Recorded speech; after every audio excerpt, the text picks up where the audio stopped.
굉장히 존경하는 김삼선 원장님이 이런 자리를 만들어 주셨다는 데 대해서 굉장히 존경과 경의를 표합니다. 박수 한번 쳐주시죠. 아무도 김스텝 원장님이 지난번에 몇 대시죠? 10분 되시죠? 10분은 넘으시는 것 같아요. 그렇죠? 11대? 그러니까 굉장히 10분은 넘으세요. 제일 기억하는 거죠.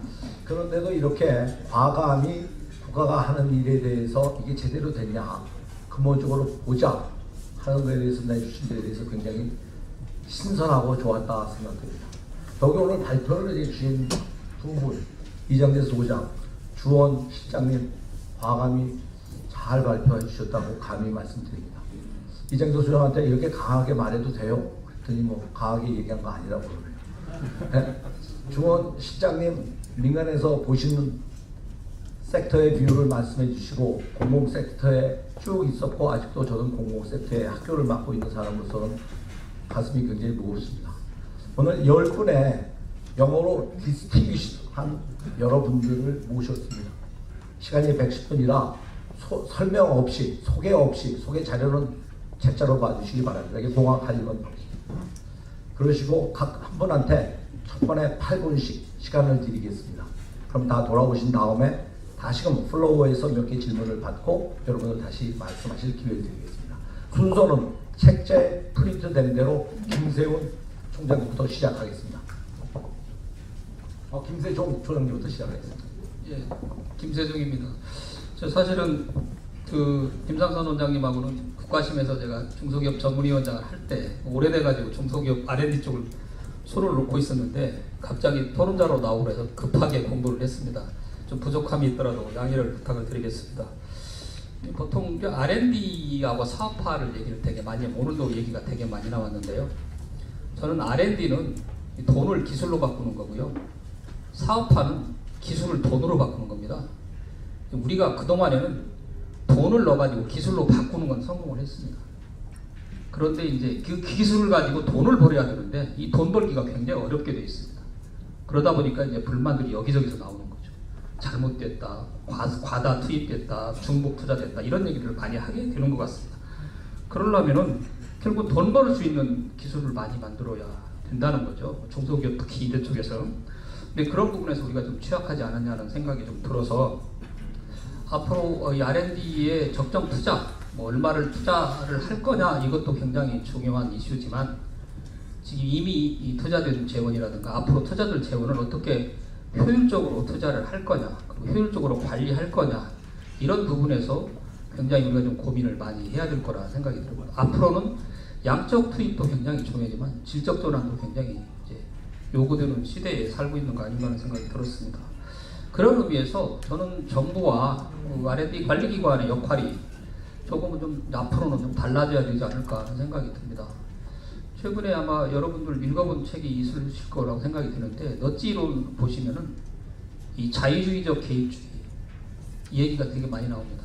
여기 내용을 조금 정리하자면은 정부나 이런 이 설계기관, 선택적 설계자라고 그러는데 이 선택적 설계자들이 굉장히 설계를 잘해서 이 시장의 참여자들이 자발적으로 참여하게 하고 그 인센티브 구조를 만들어주는 게 굉장히 중요하다고 그랬는데 결국은 R&D 관리기관이나 정부 역할도 이런 쪽에 좀 초점을 맞춰야 되지 않을까 생각이 들어서 그런 부분을 좀 말씀을 드리고 제가 아무래도 이제 중소기업 쪽에 있다 보니까 중소기업 얘기를 해달라고 요청이 있었습니다. 사실은 이 중소기업 R&D는 아까 얘기도 주원 실장도 얘기를 했고 중소기업 R&D 투자에 대해서 뭐 비효율성이 있다 이런 얘기도 되게 많이 한 걸로 알고 있습니다.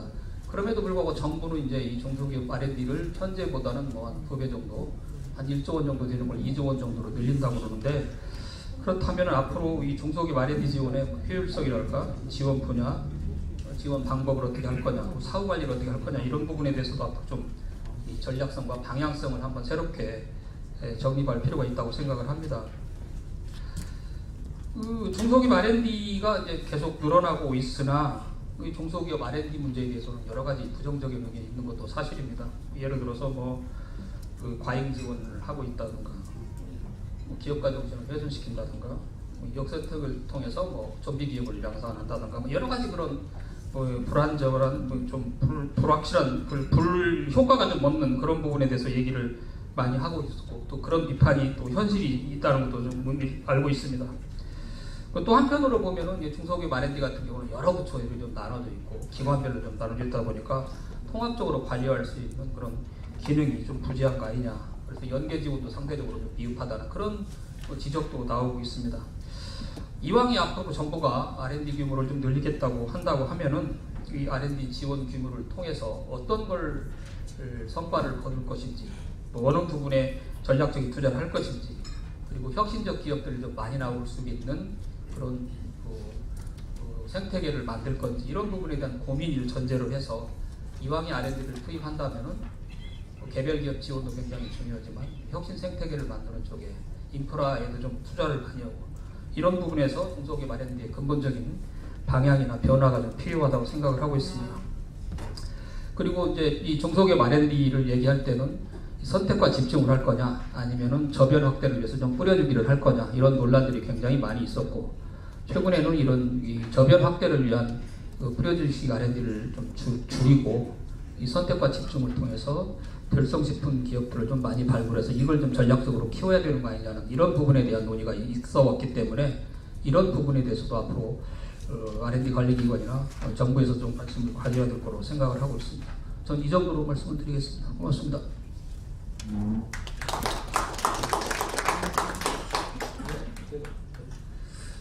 네, 저는 산업기술진흥협회 전략기획본부에 있는 김종훈입니다.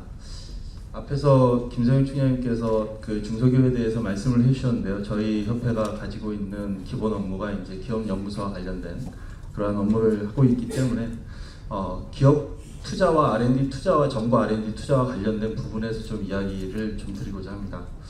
먼저 최근에 그 적정 규모에 대한 이야기를 하는 가장 큰 이유가 과연 이 규모를 유지하는 게 맞느냐라는 부분도 있지만 민간 R&D가 기하급수적으로 지금 굉장히 크게 증가를 하고 있습니다. 그러다 보니까 이 정부 R&D로 그렇게 많이 투자를 하고 있는 것에 또 거기다 투자할 필요가 있느냐라는 의문점들 이러면서 이제 투자 규모와 관련된 논의들이 좀 나오는 것 같습니다.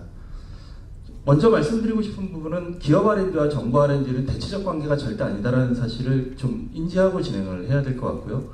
두 번째는 그렇기 때문에 기업 R&D와 정부 R&D가 어떻게 서로 보완을 해서 발전해 나갈 것인가에 대한 고민이 필요하고 그렇기 때문에 규모보다는 우선 투자의 방향성에 대한 것들을 같이 좀 논의할 필요가 있다는 판단이 듭니다. 먼저 그 정부 R&D 투자에 대해서 기업이 가지고 있는 여러 가지 불만 사항들이 있습니다만 크게 아마 두 가지 정도로 되어 있을 것 같아요.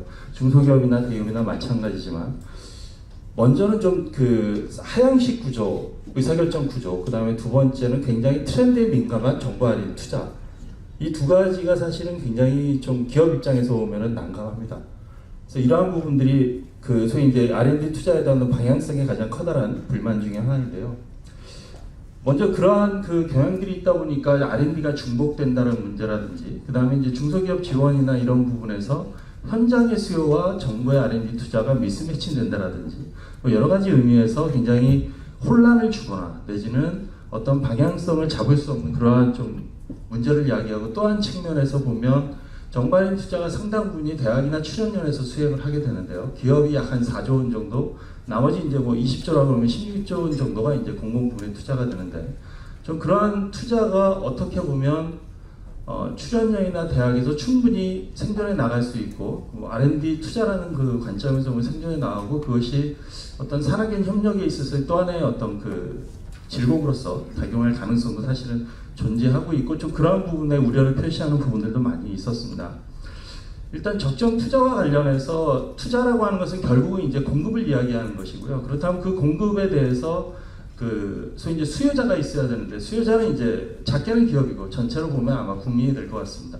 그럼 이제 기업 입장에서 이야기를 하자면 그 수요자 측면에서 과연 기업이 어떠한 것들을 요구하냐에 대해서 좀 고민을 할 필요가 있는데요. 첫째는 아마 기업이 개별적으로 수요하는 부분이 있을 것이고 그 다음에 기업 산업 단위에서 내지는 산업을 좀 넘어선 단위에서 공통적으로 필요로 하는 수요 부분이 있다라고 좀 판단이 됩니다.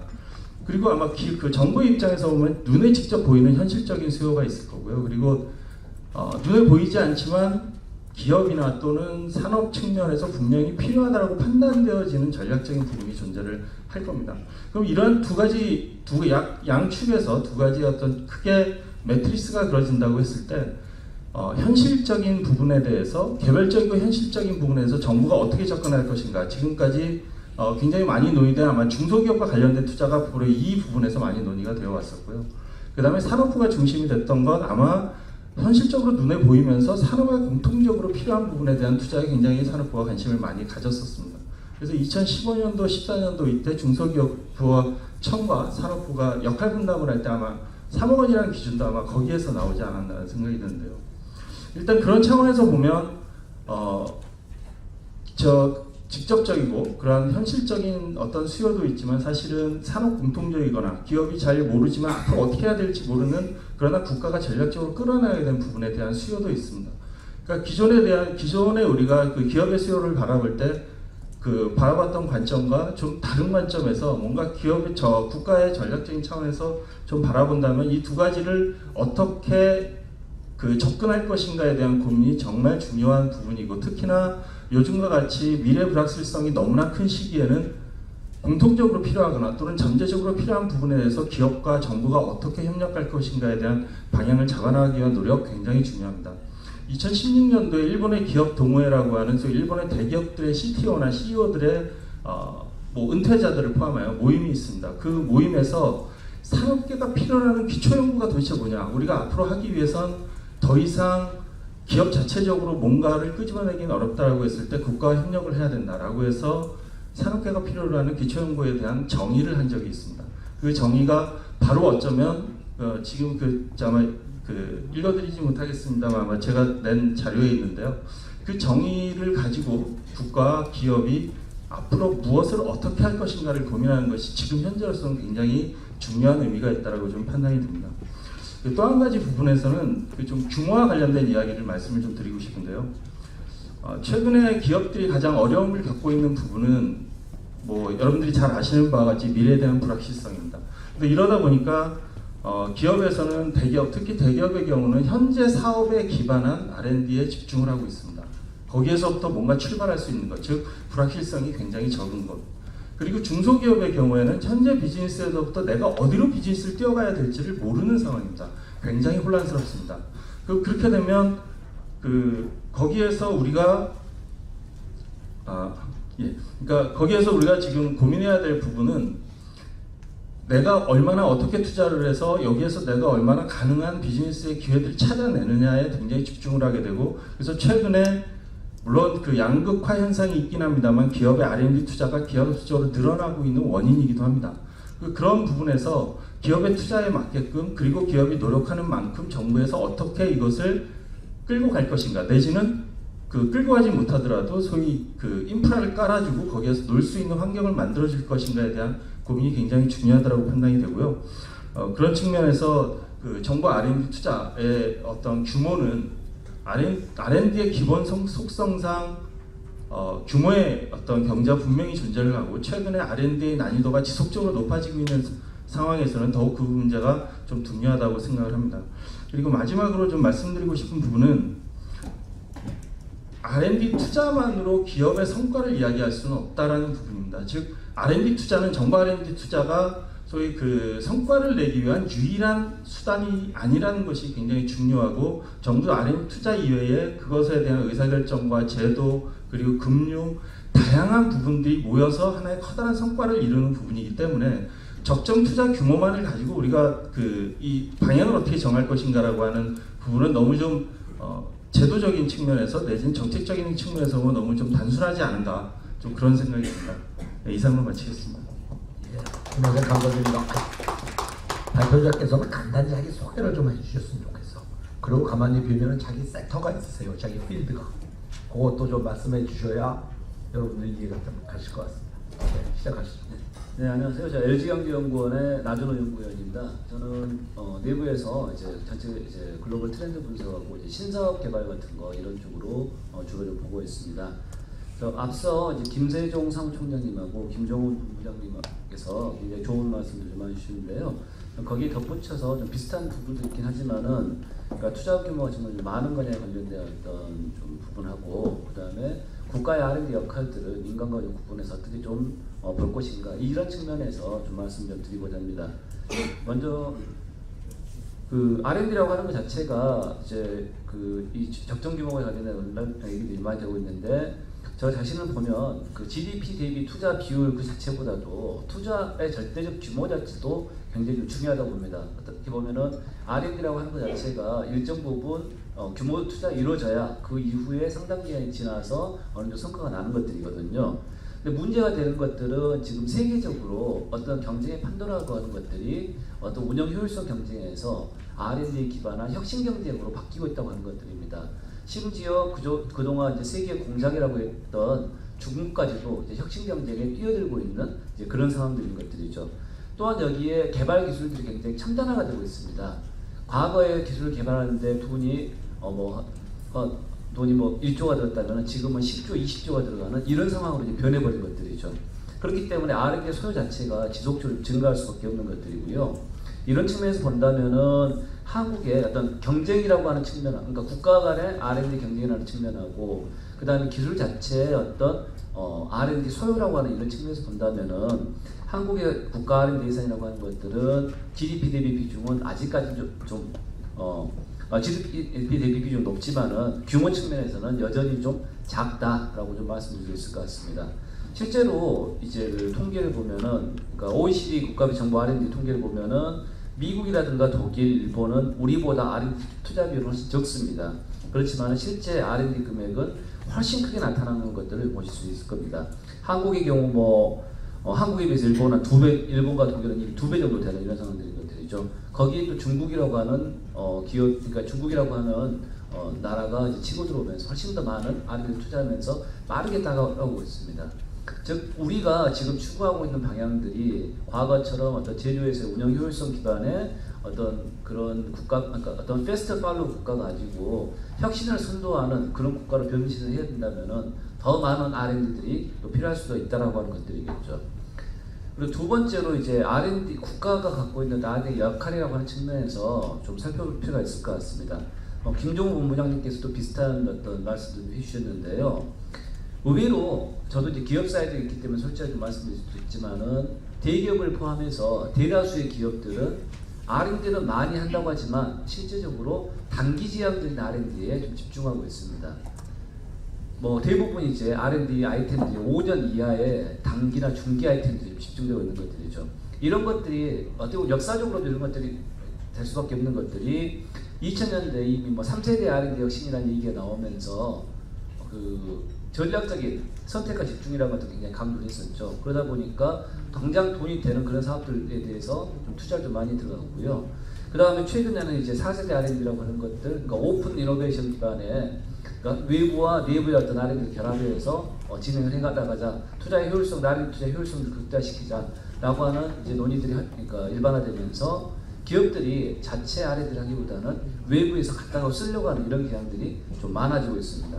그러다 보니까 기존 주력 사업의 R&D, 그러니까 R&D들이 늘어났지만은 대부분들은 기존 주력 사업 위주의 어떤 단기 R&D 위주가 늘어났고요.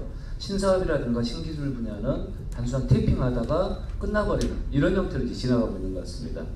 그러다 보니까는 최근처럼 갑작스럽게 4차 산업혁명이 튀어나오고 혁신의 전선이 굉장히 다양해져 버리고 그 다음 급변이 일상화되는 상황에서는 제대로 대응을 못하는 좀 그런 상황이 되어버린 것 같습니다.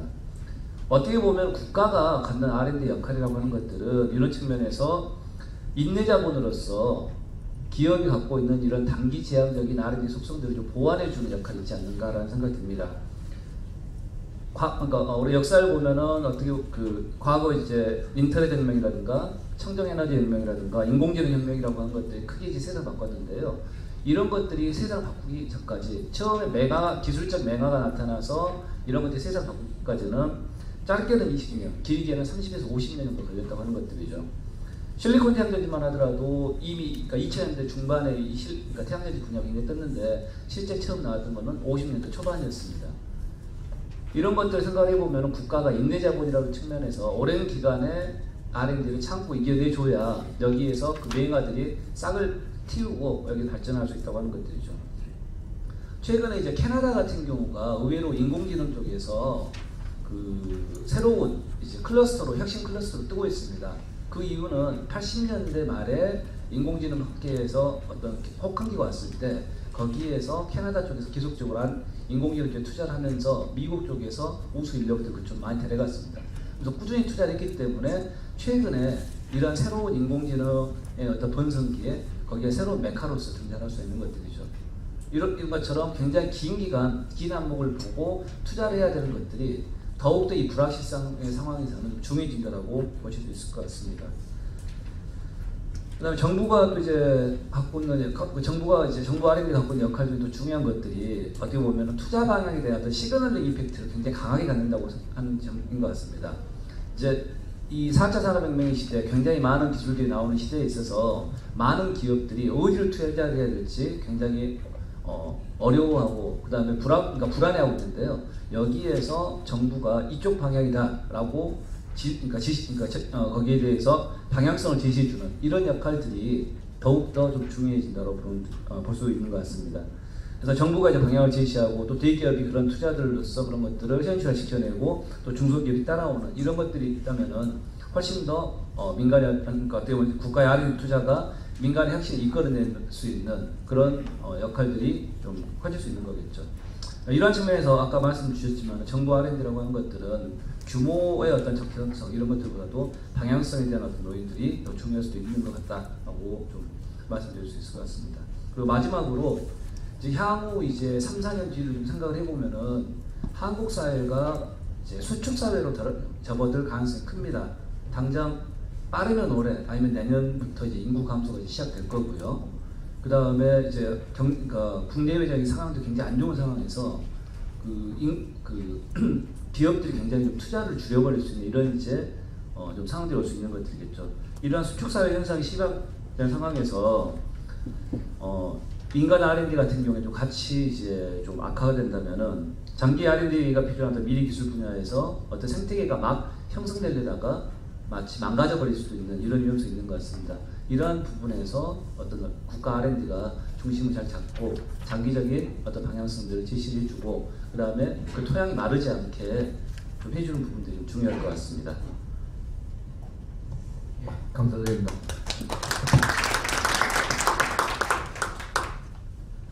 예, 안녕하십니까. 서울대 박상욱입니다. 저는 과학기술 정책을 하고 있습니다. 그래서 섹터가 없고 그냥 약간 과학기술 혁신 정책 학계에서 나오는 얘기들 위주로 오늘 저 발표해 주신 두 분 발표 내용에 조금 코멘트를 드리는 이런 방식으로 내용을 구성을 하겠습니다. 제가 제일 싫어하는 것 중에 하나가 패널로 나와가지고 뻔한 얘기하는 건데요. 오늘은 제가 뻔한 얘기를 좀 많이 드리도록 하겠습니다. 왜냐면 이제 과학기술계 인사분들이 오늘 많이 저 패널에 오시지는 않아서 약간 과학기술계를 대변하는 역할까지 좀 해보고자 합니다. 첫 번째로 드릴 말씀은 R&D 규모의 적정성을 논의하는 것 자체가 세계에서 유례가 없다라는 점입니다. 이게 다다익선으로 지금까지 여겨져 왔습니다. 이건 세계 모든 나라에서 마찬가지입니다. 우리나라만 유일하게 혹시 너무 많이 쓰는 거 아니야? 불안한데? 이러고 있는 거거든요. 실제로 많이 쓰긴 합니다. 그런데 그게 과연 너무 많이 쓰는 것이냐? 이거를 왜 그리고 우리가 스스로 이걸 점검해야 되지라는 생각을 하게 됩니다. OECD에서 경고를 준 게 아니거든요. 너희 나라 너무 많이 쓴다. 통계가 잘못된 거 아닌지 한번 체크해 봤으면 좋겠다. 이런 신호가 온 게 아닙니다. 사실은 많이 쓸수록 좋은 거라는 점이 오히려 더 튼튼한 믿음을 가지고 있는 것인데요. 이 R&D 지출이라고 하는 게 돈을 쓰는 비용이다 이렇게 생각하면 좀 곤란한 게 과학기술계의 기본 생활비다 이렇게 생각하셔야 돼요. 그러니까 그 집이 크고 식구가 많으면 생활비가 기본 생활비가 많이 들지 않습니까? 우리나라 과학기술계와 연구개발 활동의 규모 자체가 그렇게 크다는 것입니다. 이거를 줄이거나 동결한다라고 하는 것은 상당히 적절하지 않은 개입이 될 수가 있고요. 그리고 민간의 시각을 오늘 청해 들었는데요.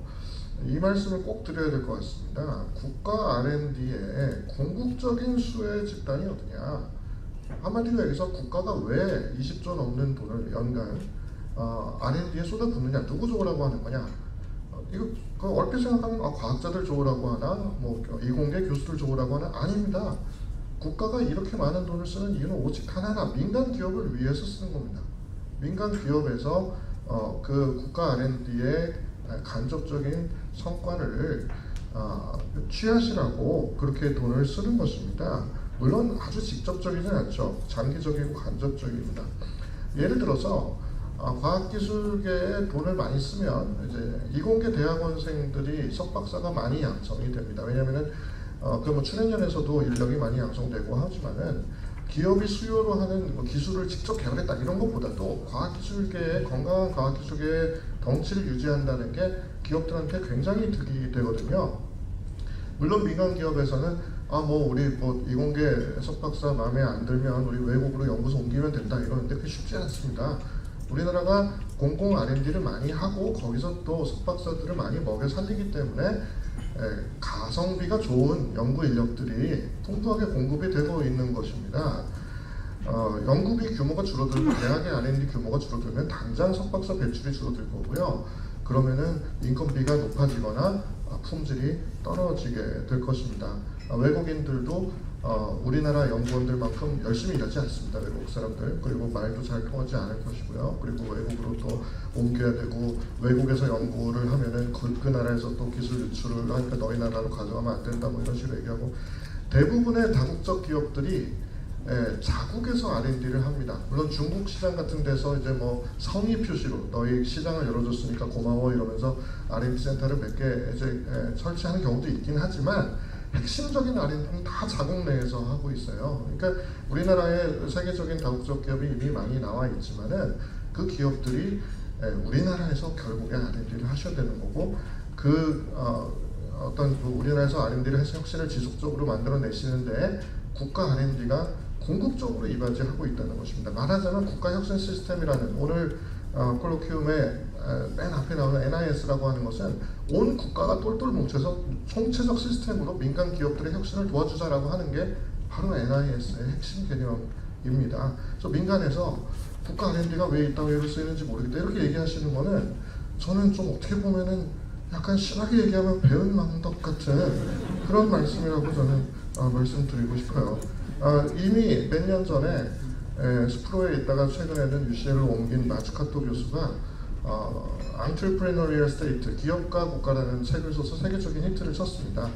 국가가 R&D를 하는 이유가 결국 민간 기업에게 돈 벌게 해주기 위해서다라는 주장을 펼쳐서 아주 큰 반향을 일으킨 책이죠. 이 진화경제학이나 제도주의 경제학, 슌페트주의 경제학 이런 비주류 경제학에서는 R&D와 기술 혁신이 경제 성장에 굉장히 중요하다는 얘기를 이미 수십 년 전부터 했고요.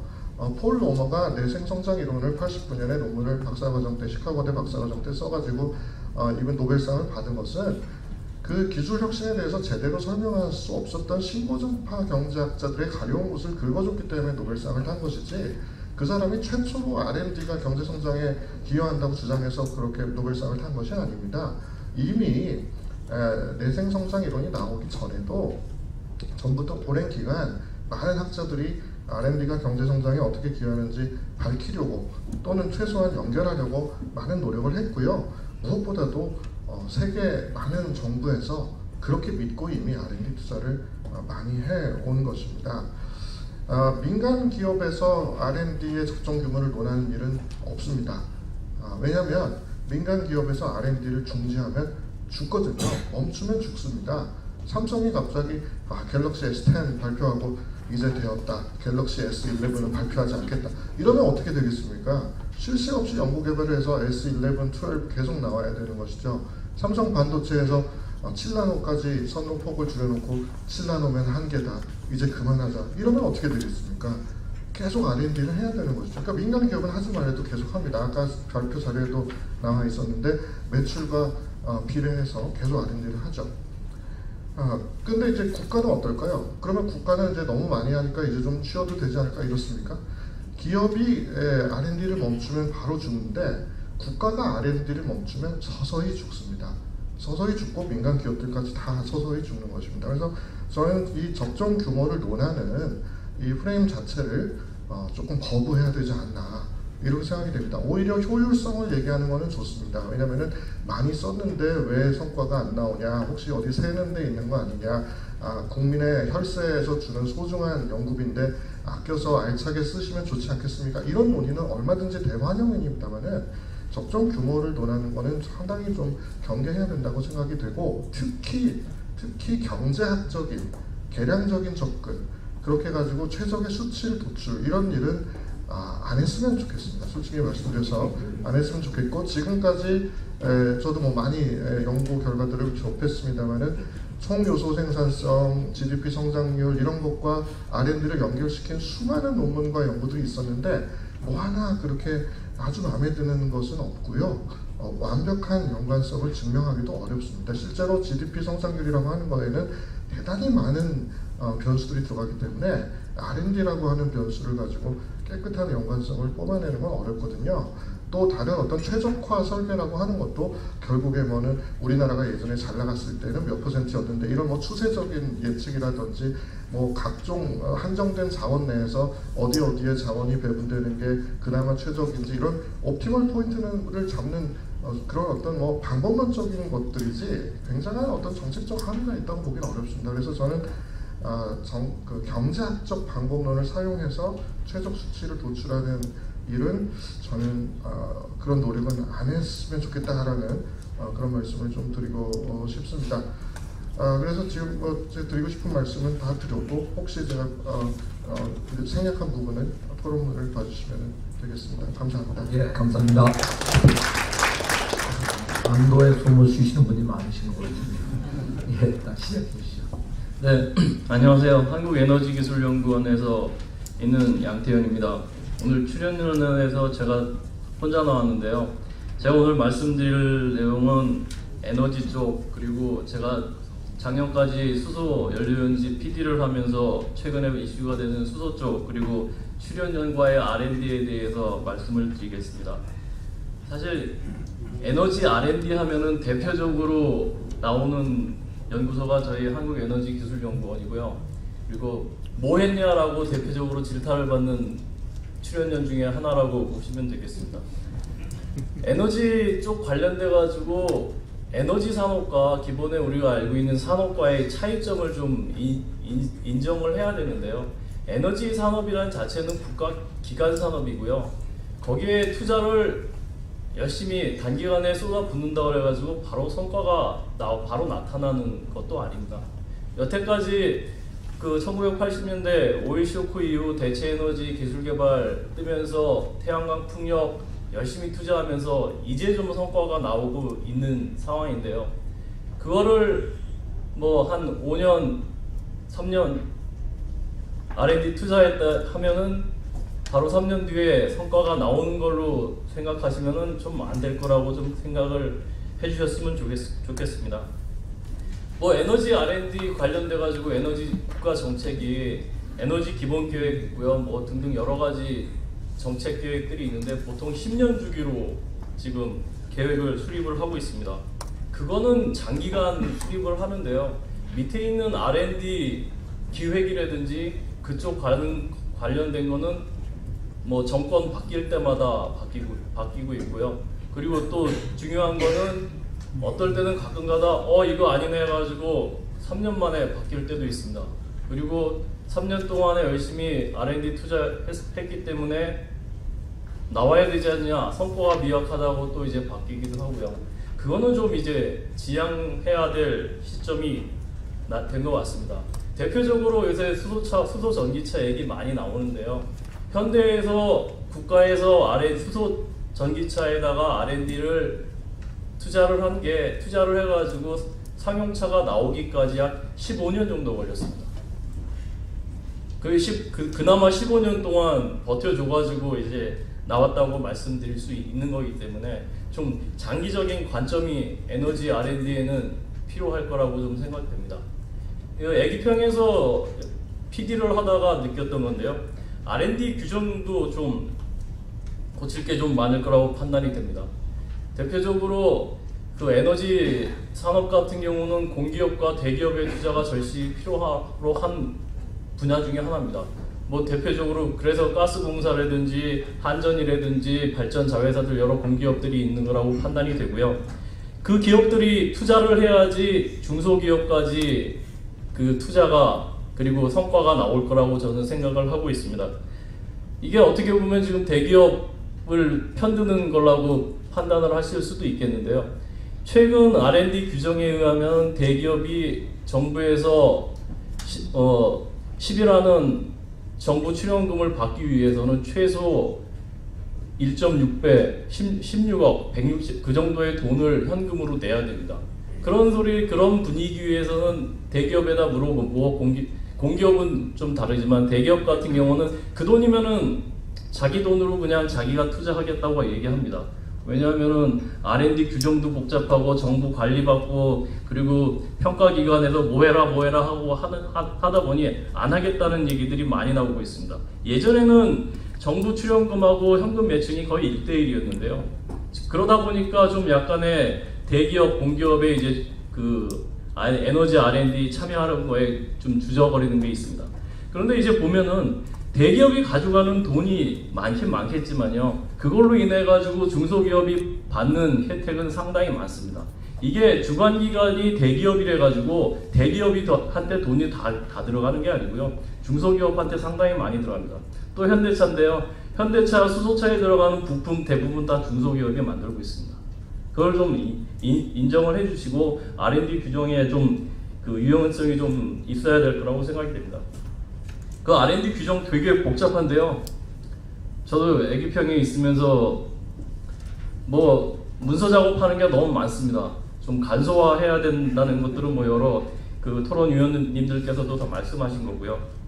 이제 또 다른 하나는 R&D, 이 정부 R&D가 그 너무 인기 순위에 집착하는 것 같습니다. 어떤 분야가 갑자기 딱 뜨면은 그 분야 연구 전문가들이 확 늘어나는 그런 분위기인데요. 뭐 그게 아주 잘못됐다고는 말씀드릴 수는 없다고 생각되고요. 거기에 하나 더 중요한 거는 거기에 대해서 좀 꾸준한 관심과 그 지원, 관리가 좀 필요하다고 생각됩니다. 아까 말씀드린 것처럼 AI 전문가가 확 떴는데요. 그럼 거기에 대해 가지고 적어도 10년 정도 이상을 투자를 하고 지원을 해야지 본 성과가 나올 거라고 생각됩니다.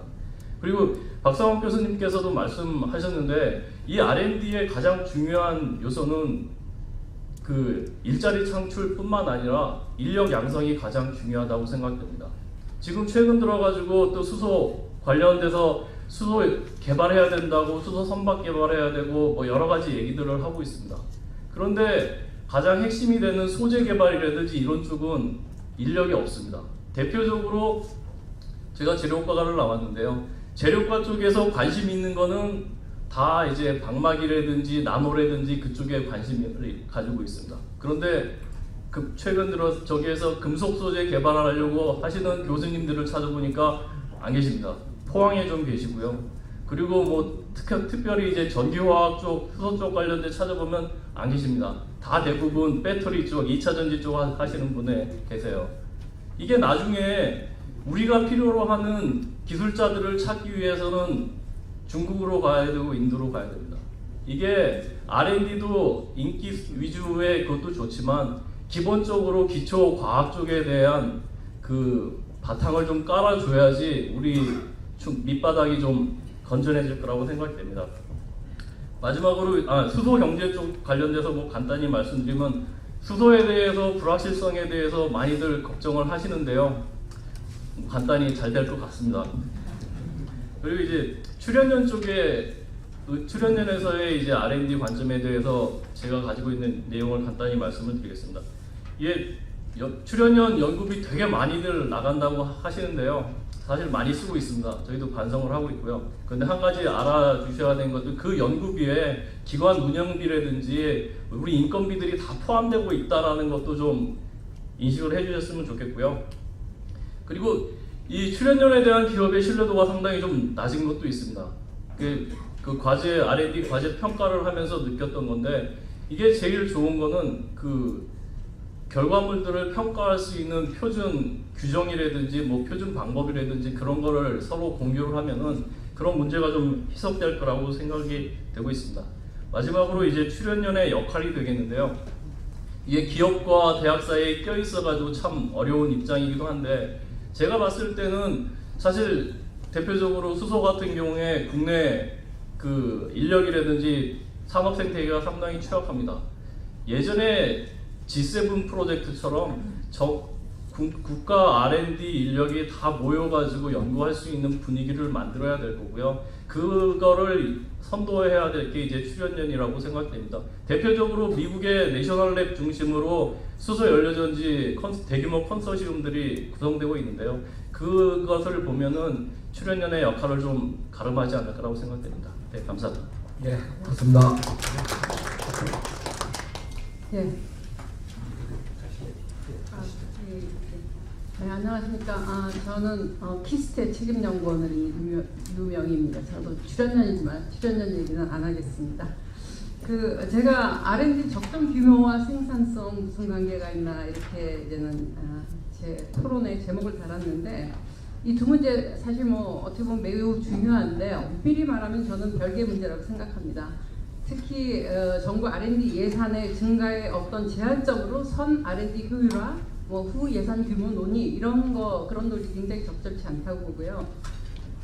우선 이제 R&D 적정 규모를 말하겠습니다. 정부 예산을 배분하는 기재부는 경제 생산성을 염두에 두기 때문에 이제 적정성 논의를 할 때 이 팔레토 효율 이런 것들을 언급하는데, 이제 팔레토 효율이라는 걸 잘 아시지만 사회 후생이 극대화되는 것인데, 맥칼페라는 학자가, 그러니까 과학기술 정책학자 1995년에 이미 혁신은 근본적으로 파레토 적정과 맞지 않음을 지적한 바 있습니다. 왜냐하면 이것은 마치 보험같이 어떤 미래의 그 불확실한 컨틴전트 클레임 여기에 대해서는 선물 시장이 없습니다. 퓨처 마켓이 없죠. 그거 다 아시는데, 그렇기 때문에 이와 마찬가지로 R&D도 현재 가격 구조를 정할 수 없기 때문에 왜곡이 수반된다는 것은 어쩔 수 없는 상황인 것입니다.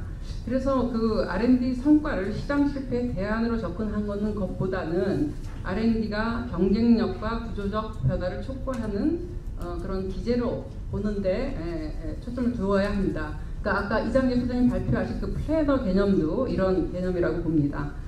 그래서 오늘 발표에서 일단 시장 실패 대안에서 정부 시스템 실패 보완으로 논점을 전환하자고 한 것은 저는 매우 적절하다고 생각합니다. R&D 적정 규모는 적어도 지금까지 보아온 것으로서는 어떻게 보면 정치적 결정이라고 볼 수 있습니다. 각 나라마다 국가 성장 과정이 다르고 산업 구조하고 문화가 다른데, 과연 획일적인 어떤 최적의 적정 규모라는 것이 있을까? 또 이때는 무슨 의미가 있을까? 이런 생각을 합니다. 특히 기술 변화와 산업 불확실성이 매우 큰 이 4차 산업혁명이라는 과학기술 기반 산업 생태계가 전례가 없는데, 지난 통계는 우리가 참고는 할 수 있어도 무슨 의사결정의 근거로 사용할 수 있을까? 이런 생각을 하고요. 그리고 다 아시지만 우주 개발은 어느 나라나 대통령 프로젝트입니다. 왜냐하면 거기서 어떤 생산성이다 이런 얘기를 할 수도 없고, 그래서 R&A가 앞으로 점점 더 불확실성이 커지는 관점에서 본다면은, 어떻게 보면은 R&A의 적정 규모라는 것은 국가 사회의 환경 및 전략을 반영한 통치권의 의중이다, 이렇게 이제는 볼 수 있습니다. 다만 재정 전략을 기획하는 정부 입장에서는 개량화된, 그것도 국제 비교가 되고 또 예년 대비가 되고 그런 근거 자료가 필요할 뿐입니다. 그리고 또 오늘 같은 그런 어떤 학술적인 뒷받침도 있다면 굉장히 좋지 않겠습니까? 그런 관점으로 봤고요. 두 번째 이슈인 R&D 생산성 논란은 제가 논문을 읽어보니까 400년이나 되는 논쟁이라고 합니다. 그렇게 오래된지 몰랐는데, 그래서 R&D를 그렇게 많이 투입했는데 이제 우리나라 사업화로 왜 이렇게 안 되냐, 연결이 안 된다. 그래서 이걸 갖다가 퍼즐이라고 합니다. 근데 과기계가 봤을 때는 R&D 생산성 이퀄 R&D 기반 산업 생산성, 즉 경제적 생산성하고 동일시하는 시각이 퍼즐입니다. 과학기술계가 우리가 성공이라고 얘기하는 것은 기초연구의 경우는 지식을 생산하는 것이고, 목적 기초나 원천 연구는 기술적 성공을 말하는 것입니다. 물론 이제 기업에서 수주하는 직접 뭔가 상품하고 서비스를 만들어내겠다, 그런 R&D는 포션이 20조에서 어느 정도 되지만 그것이 대표를 할 수 있다고 보지는 않습니다. 그래서 지식 생산이나 기술적 성공이 뭐 성과가 미흡하다. 거기에 대해서는 뭐 과기계가 내부적으로 논의가 많이 필요한 부분이고 이건 뭐 아무리 강조해도 지나치지 않다고 생각합니다. 하지만 사업화 성공은 시장 진입을 성공한다는 얘기인데 시장 진입에서 지금 가장 큰 장애물이 R&D 성과 미흡이라고 생각하지 않습니다. 저는 규제라고 생각합니다. 또 규제는 시장 진입 장벽을 넘는 성공까지 과학기술계가 해답할 것을 요구하는 예산부처나 이에 대한 해답을 내겠다고 하는 과학기술 담당 부처나 답답하기는 마찬가지라고 생각합니다. 더구나 사회적 수익에는 경제적 효과 외에도 공공목적, 국가 브랜드 향상 등 굉장히 그 다양한 비경제적인 효과도 있는 것입니다. 그래서 저희가 볼 때 R&D의 다양한 기여 부분에 대한 명확한 정의도 필요하다고 봅니다. 제가 한 가지 말씀드리면 R&D 효율화에 대해서 이거 우리나라만의 문제 아니고요. 아까 말씀드렸다시피 굉장히 오래된 문제라고 말씀드렸고요. 선진국에서도 쟁점이 됐는데 다만 우리하고 해결법이 좀 다른 것 같습니다. 미국에서 2000년대 초에부터 이슈가 된 게 신약 개발에 그렇게 돈을 많이 투자했는데 왜 새로운 신약이 나오는 숫자는 똑같냐? 그러니까 이걸 갖다가 이름수로 그래서 무어의 로를 스펠링을 거꾸로 한 건데요. 무어의 로는 트랜지스터 집적도가 매년 같은 가격 기준으로 해서 2년마다 매 2년마다 2배씩 늘어나는데 신약은 넣은 달러마다 신약은 9년마다 2분의 1개씩 감소하는 그런 걸 보고서 이제 이름수를 놓으다. 그러니까 뭐 R&D 투자 50배로 30년간 50배로 증가됐는데 신약 매년 개발되는 건 똑같았습니다. 이런 조롱이 있었지만 이에 대한 분석을 굉장히 철저히 해갖고 네이처의 논문으로도 다 나왔는데 물론 거기에는 과학기술적인 어떤 바이어스도 있었지만 가장 큰 원인은 그 FDA에서 규제를 한 것이라고 생각했습니다. 그래서 그 당시 미국 FDA에서 특급 트랙을 만들었습니다. 그래서 4가지 특급 트랙이 있어서 대대적인 규제 개선을 했습니다. 그 결과 2005년에 25개였던 신약 숫자가 꾸준히 늘어서 작년도 59개로 늘었습니다. 그래서 근데 같은 시기에 그때 2012년부터 제가 알기로는 2016년 전반까지 정말 과학기술기 때리기 거의 매일 있었습니다. 언론도 거기에 책임이 많았습니다. 그리고 이제 R&D 효율성 문제하고 제가 조금 몇 가지 말씀드리면요. 그 주제로서 이제 R&D 우리가 관리 오늘 뭐 다른 분들도 말씀하셨고 또 평가 이런 이제 관리의 생산성 문제도 있는데 이것은 뭐 별도로 또 이제 혁신본부가 집중적으로 추진하는 부분도 있고 또 평가 부분에 대해서는 또 앞으로 토론회를 기획하고 있는 것으로 알고 있습니다. 근데 그 외에 저는 R&D 포트폴리오 문제, 그러니까 수임의 생산성 문제가 있는데 이게 그러니까 포트폴리오를 어떤 구조와 과정으로 결정되는지에 대한 분석 그리고 개선점이 무엇인가 사실 제 개인적인 생각은 또 다른 토론회가 요구될 만큼 큰 주제인데 하여튼 무슨 기회에서인지 체계적으로 잘 다뤄지지 않고 있습니다. 제가 2가지 예를 들겠습니다. 그 과기부의 기초연구를 뭐 1조 2천억 그리고 2022년까지 1조 5천억을 늘린다는 얘기가 있잖아요. 재작년에 기초연구에 기초연구하면 아주 초기 연구자들이 하는 게 있고 중견 연구가 있고 또 인프라가 있습니다. 재작년에 초기 연구자들은 한 50% 선정률이 50%인데 중견은 20%가 안 됐습니다. 근데 인프라는 그거는 지원한 사람이 없어서 제공모까지 했습니다. 그러니까 이게 완전히 배분이 이게 잘 안 됐는데 그래서 작년에는 아마 중견이 많이 될 것이다 했는데 작년에 중견 10%도 안 됐습니다. 어떤 분야는 5%입니다. 그러니까 20명이 지원하면 1명이 되는 거예요. 이런 데서 나오는 비효율성. 그러니까 R&D 우리가 포트폴리오 하면 기본적으로 어떤 과학이나 그 분야가 레디니스가 있는가 첫째로 보고 두 번째 그다음에 그 인력이 되는가, 인력 풀이 있는가 이런 걸 봐야 되는데 그런 생각이 없었다 이런 게 있고요. 그다음에 이거는 뭐 두 번째는 비난하는 건 아니지만 모두 아시겠지만 작년 8월에 기재부에서 혁신성장 관계 장관회의 하면서 2022년까지 30조 원 투자하고 곧바로 이어서 국가 투자 프로젝트라는 걸 발표했습니다. 그래서 올해 2019년에 5조 원의 예산을 투자하겠다. 근데 이제 물론 거기에 이제 수소경제 1,100억 원 투자하겠다 이런 건데 이 전체 규모는 뭐 인프라도 있고 산업진흥 뭐 금융정책도 있고 규제 개선도 있고 이런데 거기 분명히 R&D가 있습니다. 그리고 그거 할 때요 200명의 자문위원이 구성이 됐는데 반 이상이 과학기술자입니다. 왜냐하면 거기서 한 내용들을 다 보면 뭐 인공지능, 데이터 경제, 수소 경제 이런 얘기들이기 때문에 다만 그래서 이제 수소경제 얘기 뭐 갑자기 나온 거 아니고요. 그렇게 나온 건데 이틀 전에 산업통상자원부에서 발표했습니다. 산업부, 과기부, 기재부, 환경부, 국토부, 해양수산부 6개 부처가 그래서 앞으로 10년간 2조 원 R&D 투자 수소경제에 대해서 기술 로드맵 작성하겠다. 그러면 우리가 그러니까 마스터마인드 기재부에서 하고 그 다음에 각 부처가 거기에 맞게 하고 혁신본부가 할 일 아닌가 이런 생각이 좀 드는데 혁신본부는 그럼 나중에 뭘 하지? 이제 이런 생각도 좀 듭니다. R&D 포트폴리오를 하는데 이렇게 각 부처가 이렇게 경쟁적으로 했을 때 나중에 혁신본부는 이거 뭐 그냥 오는 거 조정하고 중복 피하고 이렇게 하나 이제 이런 생각이 좀 들어서 말씀드리는 거 걱정돼서 말씀드리는 거 보시고요. 분명한 거는 R&D 규모가 지속적으로 증가할 때 포트폴리오가 이슈화가 계속적으로 증가하면 이슈화가 안 되는데 규모를 어떻게 현상 유지할 때 새롭게 부상하는 분야도 엄청 많잖아요. 그럼 앞으로 포트폴리오 이슈는 정말 중요해진다는 말씀을 드리면서 사실 이에 대해서 진중한 토론이 필요하다는 시점이고요. 여기서는 우리가 부처 이주의 반드시 넘어야 되고 그다음에 과기혁신본부가 어떠한 가버넌스를 좀 가져야 된다는 그걸 제안합니다. 마지막으로요. 기업 R&D 지원 진단이 이제 R&D 효율화의 우선순위가 높은 과제라고 하나 보고요. 이제 기업 R&D, 그러니까 우리가 정부 R&D를 쓸 때 기업에 아까 박상욱 교수님께서 말씀하는 건 이제 스킬 오버롤 효과입니다. 대학이나 연구소에 지원하고 그다음에 스킬 오버롤 효과로 인재도 가고 또 글로벌 지식 네트워크에 뭐 연결도 되고 이런 건데 저는 이제 기업에 직접 지원하는 R&D에 대해서 보면 두 가지 효과가 있는 것 같아요. 하나는 정부가 기업의 R&D를 유도하기도 하고, 근데 또 다른 거는 기업의 R&D가 정부의 R&D가 기업의 R&D를 구축하는 효과, 크라우드 아웃시키는 효과가 있습니다.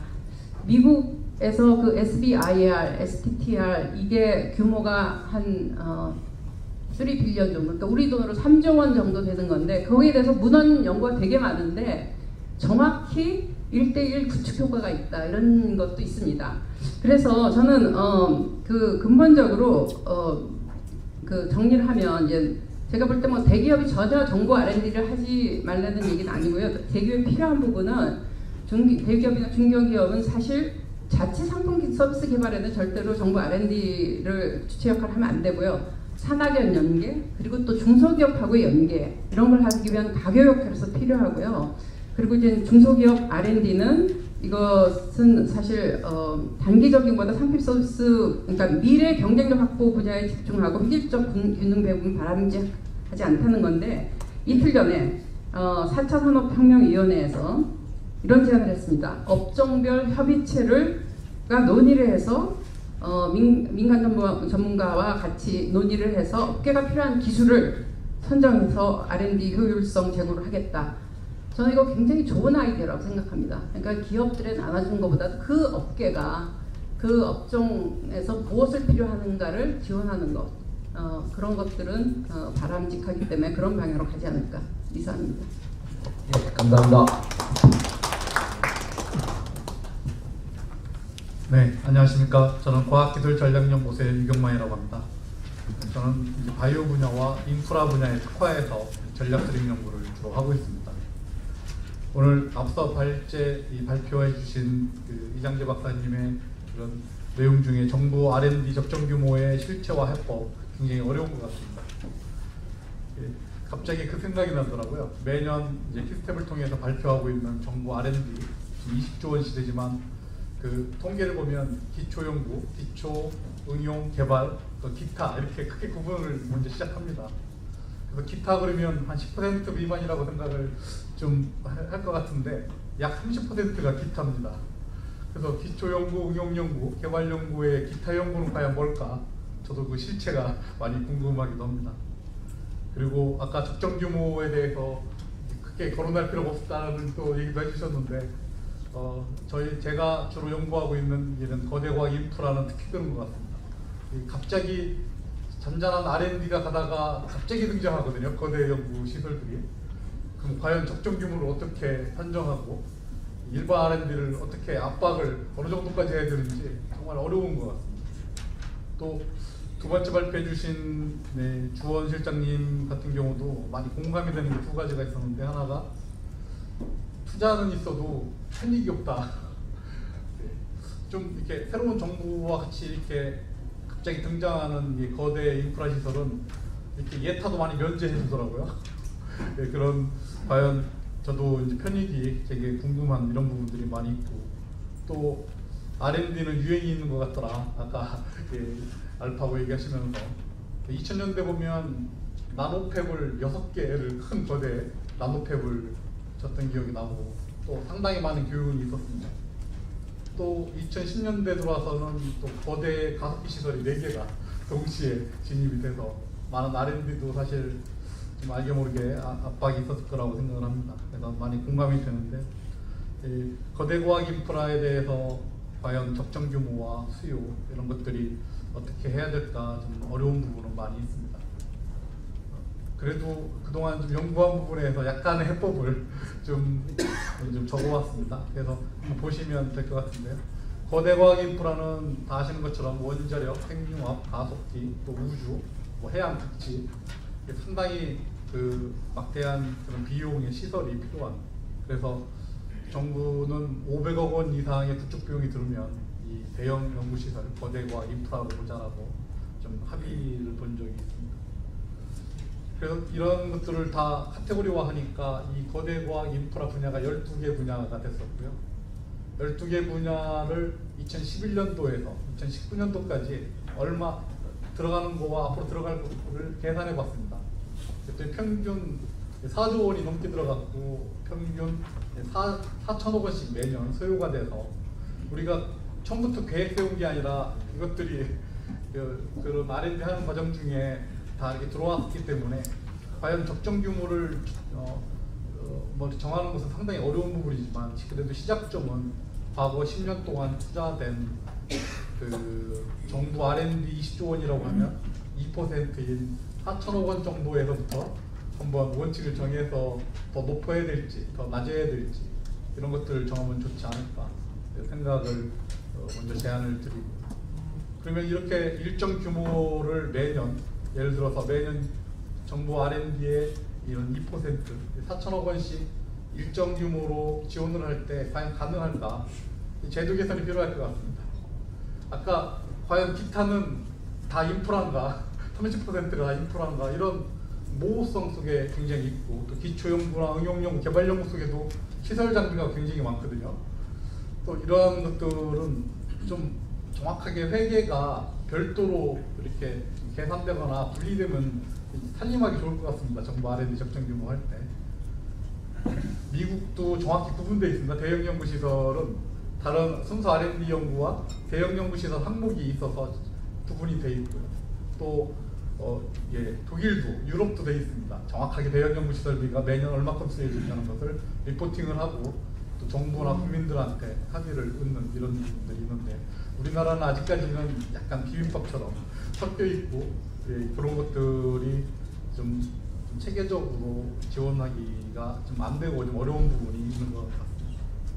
그래서 별도의 회계 계정이 없으면 좀 통계라도 이제 별도로 내고, 저는 국방과 함께 이렇게 같이 별도로 그 대형 연구시설을 매년 그 통계를 내면 좋지 않을까 생각을 합니다. 이런 통계를 내면 정확한 투자 현황을 알아서 그 여러 가지의 그런 효과성이나 효율성에도 크게 도와줄 뿐 아니라 일정 비율 투자도 가능하고, 특히 이런 일반 R&D, 순수 R&D를 압박하지 않고 좀 어느 정도 균형적으로 서로 투자가 가능할까 하지 않을까 이렇게 제안을 드려봅니다. 또 수요 부분에 대해서 미국은 그런 용어를 씁니다. 민원성 투자. 민원성이라는 투자는 일부 과학자나 과학기술 행정가가 제안한 것을 큰 규모로 이제 정부의 R&D 예산을 쓰는 것을 이제 민원성 투자라고 많이 표현을 하고 있는데, 우리나라는 지금까지 쭉 그 연구해본 결과 그 과학자 참여가 많이 부족한 것 같습니다. 과학자 참여가 많아서 그 미국이나 EU처럼 구축 로드맵이라는 것을 제안해서 만들고, 그것도 1, 2년마다 또 2, 3년마다 계속 그것들을 리뷰해가지고 정말 가장 먼저 필요한 것들이 무엇인지, 또 환경 변화를 고려하면서 공개적으로 제안을 하고 많은 연구자들이 보시면서 제안해서 이제 하나하나 정말 꼭 필요하고 싶은 것부터 하는 이런 부분이기 때문에 그 수요 입장에서는 이렇게 갑자기 들어오는 민원성보다는 많은 과학자 참여 오래전부터 이렇게 좀 필요한 것들을 충분히 검토하고 또 여러 학회들과 이런 충분한 합의를 거친 다음에 하나씩 좀 이렇게 할 수 있는 구축 로드맵이 필요하다고 생각합니다. 그래서 과학자 참여를 많이 늘렸으면 좋겠다는 생각을 하고요. 또 그러한 마지막으로 어려운 부분이 하나 있었습니다. 대부분 이러한 거대 과학 시설은 우리 국산 역량으로 100%를 만들어지지 않고 부분 설계나 거의 해외의 수입이나 도입을 해서 해외 기술을 많이 의존합니다. 그러다 보니까 예산이 갑자기 올라갈 때도 있고 환율 때문에 또 갑자기 단종되면 그런 사업 기간이 길어지기도 하는데 이러한 부분들에 대해서 아직까지는 좀 미흡한 부분이에요. 보통은 거대 과학 시설은 기본 계획을 먼저 만들고 그다음에 기본 설계를 하고 또 상세 설계, 실시 설계를 하고 시공을 하게 되는데 선진국들, 미국 등 선진국들은 단계마다 관문 심사를 합니다. 워낙 변수가 심해서요. 그래서 우리나라가 능동적이지 않고 수동적이기 때문에 이 거대 과학 시설을 건설할 때는 그래서 제대로 된 또는 좀 특화된 이런 거대 과학 인프라 심의위원회가 구성이 돼서 기본 계획에 예를 들어서 2조 원이라고 써있기 때문에 끝까지 2조 원을 우기는 개념이 아니라 계속 매년 검토해서 사업비나 사업기간이 변경되면 사업 계획도 변경되거든요. 그렇게 되면 나중에 여러 사례가 있었습니다만 보통 5년에서 7년 정도 이제 구축 기간이 되는데 그 사이에 첨단성이라는 그런 목표 성능 사양이 좀 일반화되거나 진부성으로 바뀌는 경우가 있습니다. 그래서 구축 완료 시점에는 이것이 첨단성이 아니고 너무 추격형이 돼서 우리가 원하는 것은 세계 최고의 데이터나 세계 최초의 데이터인데 이미 외국에서 낸 데이터를 구축하는 이런 부분들이 생길 수 있기 때문에 마지막으로 부탁드리고 싶은 부분들은 시장 이런 예측 조사를 예타나 초반에 하는 것이 아니라 미국이나 일본 그런 유럽처럼 중간중간에도 수요 예측 재조사가 이루어진다고 하면 구축 완료 시점인 5년에서 7년 후에 완료 시점에도 첨단 그런 시설이 될 수 있도록 그렇게 되지 않을까 싶습니다. 예, 이상입니다. 감사합니다. 예, 감사합니다.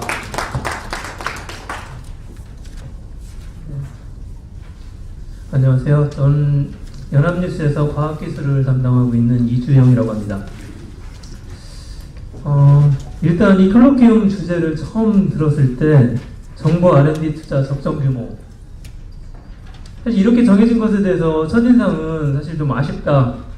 아까 박상욱 교수님 말씀하신 것처럼 R&D 투자, 더구나 우리나라 저도 초등학교 다닐 때부터 국민학교 다닐 때부터 자원이 없는 우리나라가 살 수 있는 길은 과학기술밖에 없다, 이런 얘기를 듣고 자라온 그런 세대 입장에서 보면 다다익선이라고 생각을 하는데 왜 이런 주제를 정했을까? 제가 과학기술을 오랫동안 취재하면서 과학자가 아니면서도 느끼는 문제, 분명히 상당한 문제가 있거든요. 제가 처음 기자가 돼서 연구단지 취재를 했던 게 94년이었습니다. 그때 이후로 로테이션 근무 통해서 다른 부서도 갔지만 계속 다시 과학으로 복귀하고 하면서 지금은 이제 과학 전문기자라는 타이틀을 들고 일을 하고 있는데, 가장 핵심적인 문제는 투자 규모보다는 방향이라고 오래전부터 생각을 해왔었거든요. 조금 전에 윤영희 박사님 생산성과 규모 문제, 생산성이 먼저 그거부터 따지고 갈 문제는 아닌 것 같다라는 말씀도 하셨는데, 예, 그것도 맞는 말씀이지만 저는 지금 현재 적어도 20-30년 전 90년대 중반 후반 이때부터는 R&D 투자 방향에 대해서 과학계가 진지하게 논의해서 정부를 상대로 정부 설득 작업을 굉장히 진지하게 했어야 된다는 생각을 하고 있었거든요. 근데 이제 이런 콜로키움을 하게 된 배경이 뭘까 생각을 해보면 역시 정부 측에서 보면 꾸준히 기사 소스가 제공이 됩니다. 기재부라든지 이런 쪽에서 R&D 투자의 비효율성에 대해서 그게 또 대서특필이 되고 이 R&D 투자 비효율성 부분 어떤 일반 국민들에게 R&D 투자가 효율적이지 못하다라는 인식을 하게 만든 데는 언론의 역할이, 언론의 책임이 크다는 부분 절감을 하고 있고요. 그런데 기자 입장에서 보면 기재부나 이런 쪽에서 어떤 툴을 가지고 그 툴 자체의 신뢰도와 상관없이 R&D 투자 20조 원을 넣었는데 거기서 예를 들어서 특허 기술료가 얼마다라고 하면서 그것을 비효율의 대명사인 것처럼 그렇게 제시를 하는 그런 기사 자료가 나옵니다. 기재부 출입 기자들 비판 기사 쓰면은 뭔가 있어 보이고 폼 나거든요. 대서특필해요. 그 분석 툴의 신뢰도라든지 타당성 부분은 기자들을 검증하기 어려운 부분이고요. 저는 뭐 과학기술을 취재하면서 그러한 지적에 대해서는 분명히 70년대, 80년대에는 분명한 산업화 할 수 있는 기술을 개발해라 라고 하는 목표가 주어진 상황, 그런 형태, 아까 습득해서 모방하고 개선해서 산업에 적용하는 그런 정책이 국가 R&D의 핵심이었을 때는 그런 투입한 것에 비해서 이게 왜 돈으로 만들어지는 성과가 안 나오냐, 타당하다고 봅니다. 하지만 90년대, 적어도 90년대 중후반 이후에는 그 틀은 계속 적용해서는 안 되는 틀이라고 생각을 하거든요. 그래서 그런 지적에 대해서 모르겠어요. 그 부분에 대한 싸움이라고 해서 좀 이상하지만 제대로 문제 제기를 안 하고 과학계가 움직이지 않은 것, 그것 자체도 과학계에 상당한 문제가 있다고 생각을 합니다. 그래서 이제 이 콜로키움 같은 경우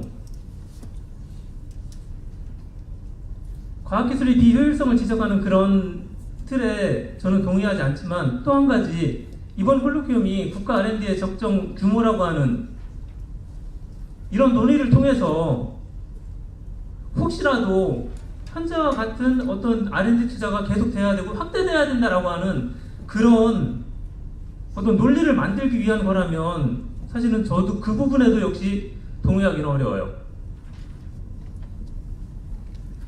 이게 제가 바람이라면 이 콜로키움하고 앞으로 계속 콜로키움을 할 것으로 알고 있는데, 이것을 시작으로 해서 진짜 R&D 투자가 어떻게 이루어져야 되는지, 지금 아까 이정재 박사님 내용에도 분명히 있었고, 지금 정부 R&D 투자 응용 개발 쪽에 60% 가고 있고 기초 원천 쪽에 40% 가고 있고, 대략적인 퍼센티지가 그렇습니다. 또 기초 연구를 담당하고 있는 연구재단에서 대학에 지원하는 연구 같은 경우도, 여기 제가 2015년 자료이긴 한데 대학 연구 개발 활동 중에 기초 연구 2조 1,000억 원으로 되어 있네요. 35.3%로 되어 있어요. 응용 연구가 3조 9천억 64.7%로 되어 있고, 미국은 대학에서 기초 연구가 64%로 되어 있고 응용이 36%로 되어 있습니다. 국가 R&D의 목적이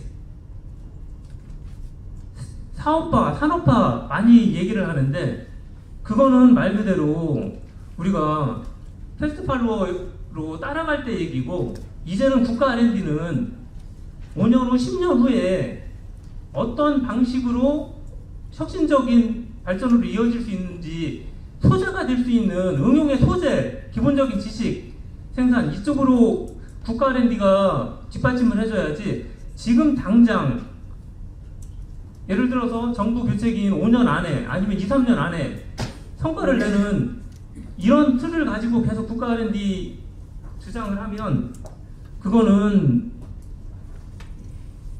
정체, 퇴보는 아닐지라도 이 상태에서 정체되는 것, 다른 나라, 지금 중국의 무서운 발전 보고 있듯이 그 퇴보죠. 정체는 그렇게 될 거라고 생각을 하고 있고요. 그런데 제가 과학기술을 이런 문제의식을 가지고 과학기술계를 바라봤을 때 안타까운 점이 R&D 투자 방향 전환해야 된다. 이 부분에 대해서 개인적으로 만나 뵙고 말씀을 나눴을 때 출연연에 계신 분, 대학 교수님들, 과기부 공직자들 다 동의합니다. 기초 쪽으로 빨리 전환을 했어야 되고 지금이라도 해야 된다. 그런데 다들 현실적으로 어렵다라고 말씀을 하세요. 정부 내에 특히 기재부의 벽이 너무 높다. 우리가 그렇게 해도 이루어지지 않는다. 그런데 실제로 할 수 있는 게 있다고 생각을 합니다. 실현연구기관에 계신 분들 어떻게 생각하실지 모르겠지만 정부 R&D 투자 비율 기초 6으로 바꾸고 이게 1, 2년 사이에 될 수 있는 일인지는 모르겠지만 기초를 6으로 응용개발 4로 바꾸면 당장 출연연구기관 문제가 생기죠. 분명히 반발이 있을 거고, 하지만 그렇다라고 해서 안 한다. 그것도 역시 또 책임 방기라고 생각합니다. 좀 이 자리가 저는 이제 오랫동안 자꾸 시도를 했었던 그런 것들이 실패하는 그런 것을 많이 봐서 저 자신도 많이 위축이 돼 있는 상태긴 해요. 이게 가능할까? 과학기술계가 이 자리, 이 콜로키움 키스텝도 이 콜로키움을 해서 연말에 큰 그림을 그려낼 때 확실하게 정부 내에서 기재부와 싸우는 것이 됐든 큰 방향을 바꿀 수 있는 과학기술계뿐만 아니라 실제 행동으로 나갈 수 있는 그런 쪽으로 좀 이어졌으면 좋겠습니다. 예, 고맙습니다.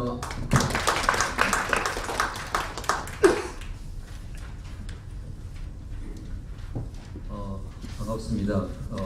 과학기술정책연구원의 부원장을 맡고 있는 하태서입니다.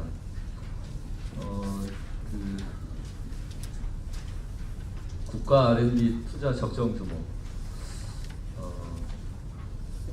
앞서 그 인사 말씀 중에 원장님께서 오늘 인풋 측면에서 한번 뿌리를 뽑아보자 말씀하셨는데 과연 가능할까? 일단 거기에 대해서 좀 의문 비슷하게 이제 연구자 입장에서 좀 말씀을 드리면은 상당히 과감한 접근이긴 하지만 이게 그 가능한 접근일까? 여기에 대해서 좀 나름은 좀 질문을 던지게 됩니다. 그 가지고 계신 자료집의 56페이지, 57페이지를 좀 참조해 주시면 좋을 것 같습니다.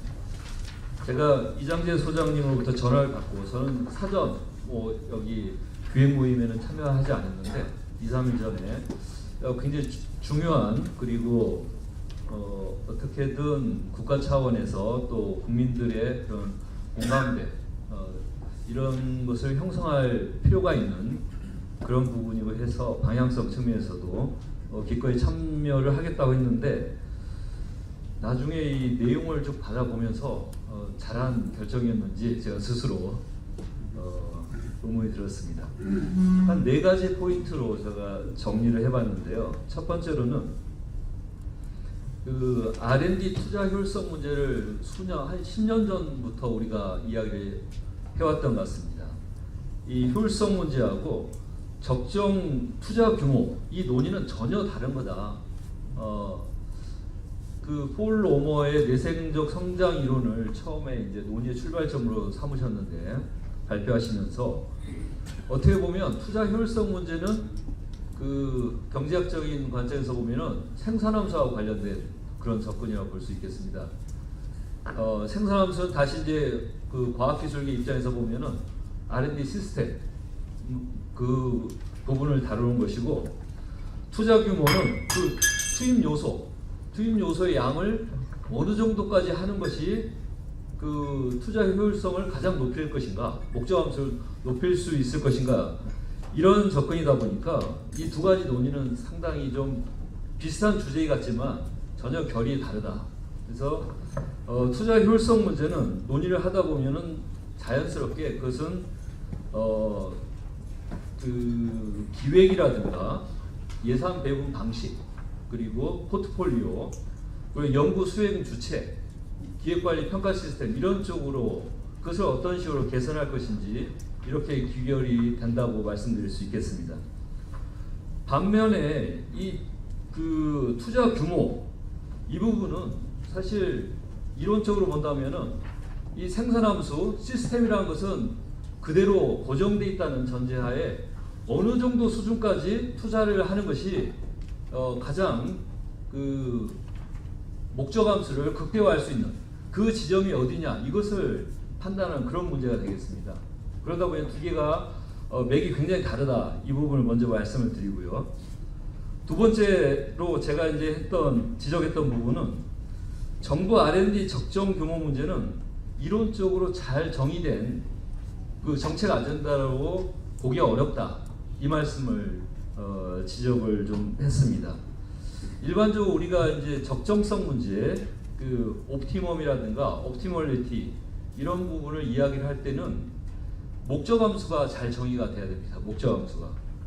목적함수가 정의가 돼야지만 그 다음에 그 목적함수를 극대화할 수 있는 그 지점이 어디인지를 우리가 판단할 수 있는데, 다 아시는 것처럼 국가가 R&D 정책을 수행하는 데 있어서는 하나의 목적함수 아닙니다.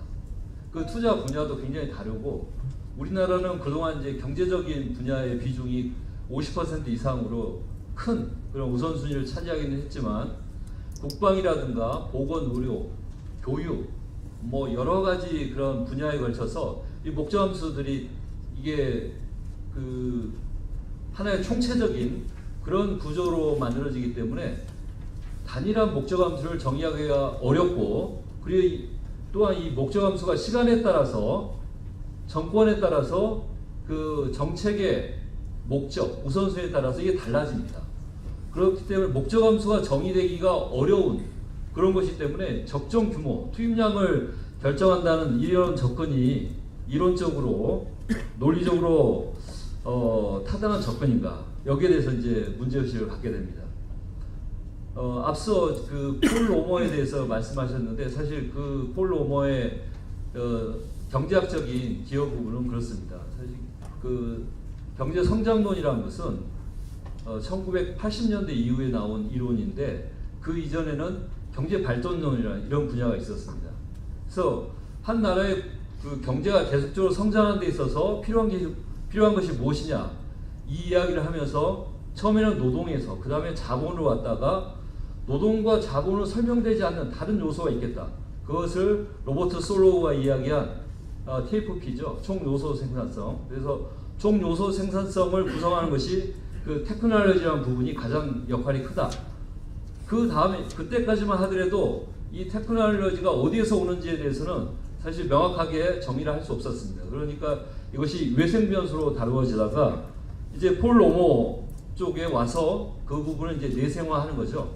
그래서 이것을 정부나 또는 기업이나 그 주체들이 내생화해서 의사결정할 수 있는 변수로 그걸 다룰 수 있고, 이것이 지속 가능한 성장.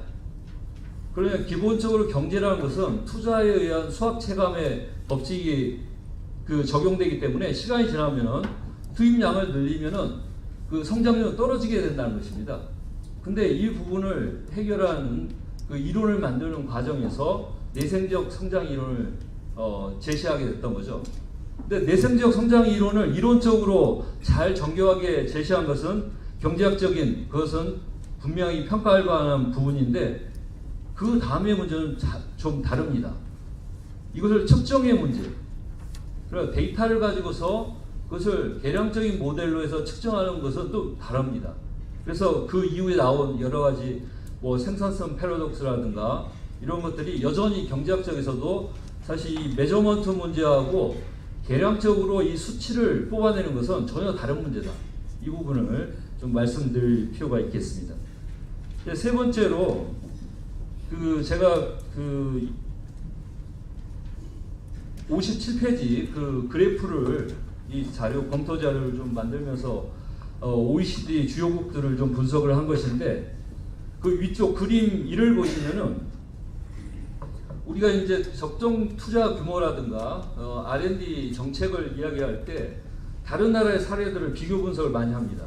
앞서 말씀드린 것은 이론적인 연역적인 측면에서 한계가 있다는 부분을 말씀을 드린 거고, 그다음 이것은 경험적으로 비교 분석, 국가 간 사례를 비교 분석해가지고 우리는 다른 나라에 비해서 또는 OECD 평균치에 비해서 이 정도니까 좀 더 늘려야 되겠다, 이런 이야기들을 많이 하는데, 보시면은 그 7개국, 우리나라를 포함한 7개국 그리고 OECD 평균, 여기에서는 국방 분야가 빠져 있는 그림입니다. 유사한 패턴을 보여주고 있는 국가가 하나도 없습니다. 그러니까 그 정부 R&D라는 것은 그 나라의 어떤 문제라든가 처해 있는 상황, 이것을 국가 차원에서의 전략적인 판단에 의해서 접근하는 것이지, 이것을 다른 나라는 이렇게 하고 있으니까 우리나라는 이렇게 해야 된다, 이런 접근이 사실은 그 논리적으로도 적절하지 않다. 그것을 보여드리기 위해서 이 그래프를 하나 만들었습니다. 그 앞서 이제 박성 교수님께서 그런 말씀하셨는데, 사례 그 가정의 문제, 사실 우리나라 사교육비 굉장히 큰 이슈가 되고 있습니다. 근데 그 가정마다 가풍이 있고 또 가족 구성원들 그리고 살아가고 있는 형편이 다 다릅니다.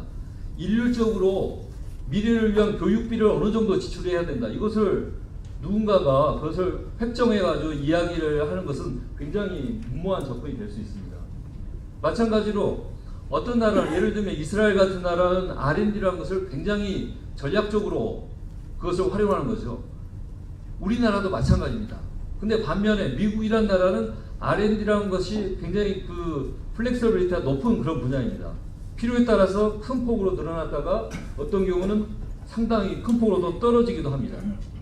그 아래쪽 그림 2에 보시면은 그 왼쪽 그림이 미국입니다. 오른쪽 그림이 한국이고요. 좀 그 타이틀이 바뀌었는데, 미국의 국방과 보건 분야의 투자 비중, 그리고 오른쪽 그림에서 한국의 국방과 보건 분야의 투자 비중을 보시면 너무너무 큰 차이가 나타나는 것을 볼 수 있습니다.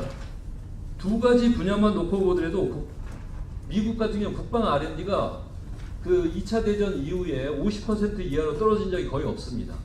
걸프전 기간 중에는 연방정부 R&D 예산 중에서 62%까지 국방 R&D에 투자되는 이런 적도 있었습니다.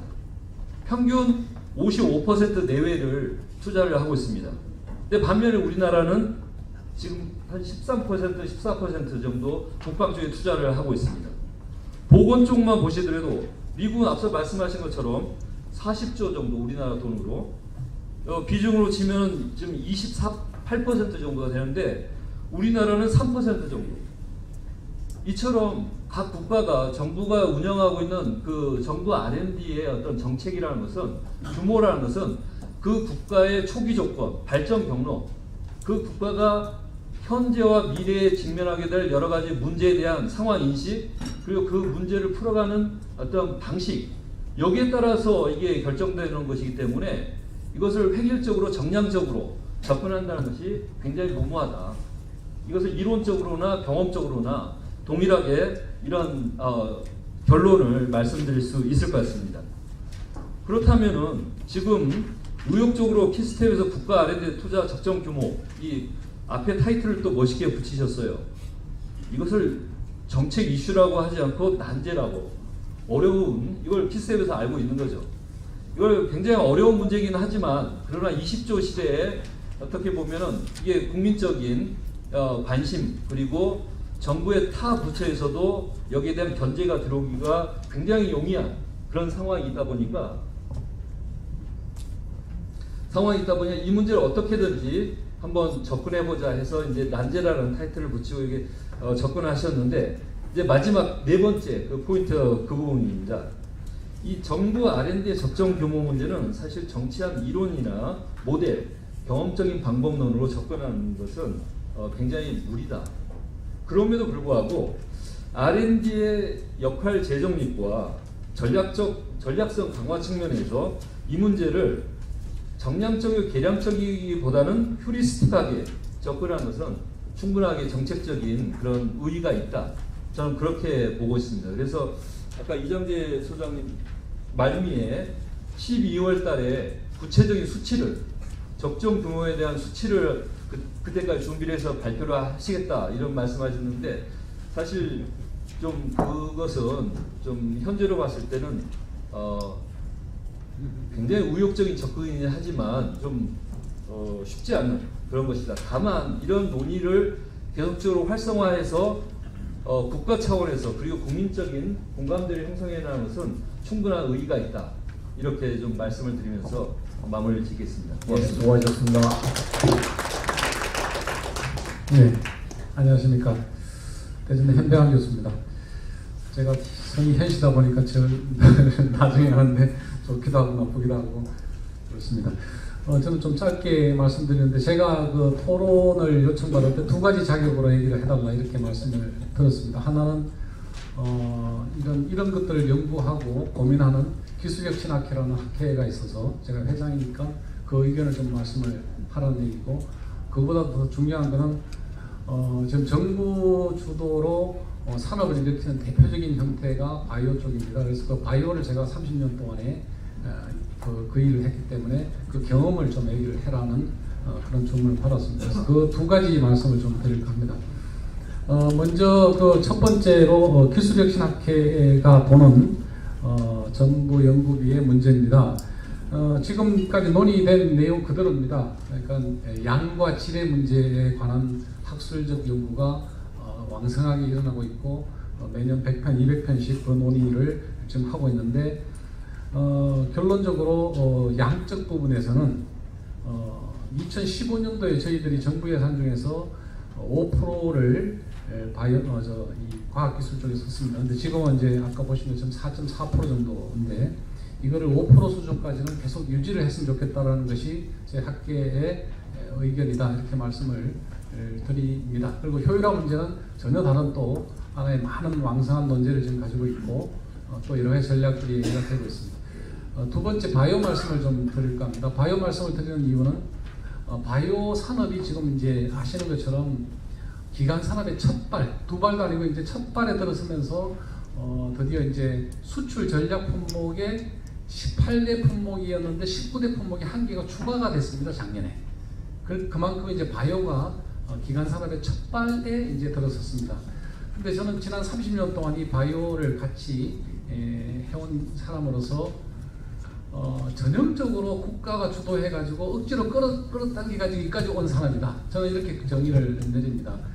제가 1987년도에 서울 홍릉키스터 이중학센터에 입사를 했을 때 제가 첫날 입사해가지고 한 일이 유중학 육성법을 생명학 육성법으로 개정을 하면서 그거를 하는 일을 뭣도 모르고 했던 기억이 나고, 그때는 아무것도 없었던 정말 척박하게 이를 데 없는 그런 상황이었는데 그 이후에 완벽히 정부 주도로 국가 계획을 만들고 법을 만들고 관련 부처에 파급이 되고 등등 하는 일을 주도적으로 해왔습니다. 기초 원천을 깔고 인프라를 깔고 인력 양성을 시키고 한 이 모든 작업들이 정부가 주도가 되었고 그 일을 처음에 하는데 굉장히 애로도 많았습니다. 저 같은 경우에는 그 일을 기획하는 사람이었기 때문에 정부의 지시를 받아서 기획을 할 때 제가 제일 많이 들었던 말 중에 하나가 사기꾼이라는 소리도 들었습니다. 되지도 않는 산업에 정부 예산이 들어가는 것에 대해서 대단히 불쾌하다라는 그래서 사기꾼이었습니다, 제가.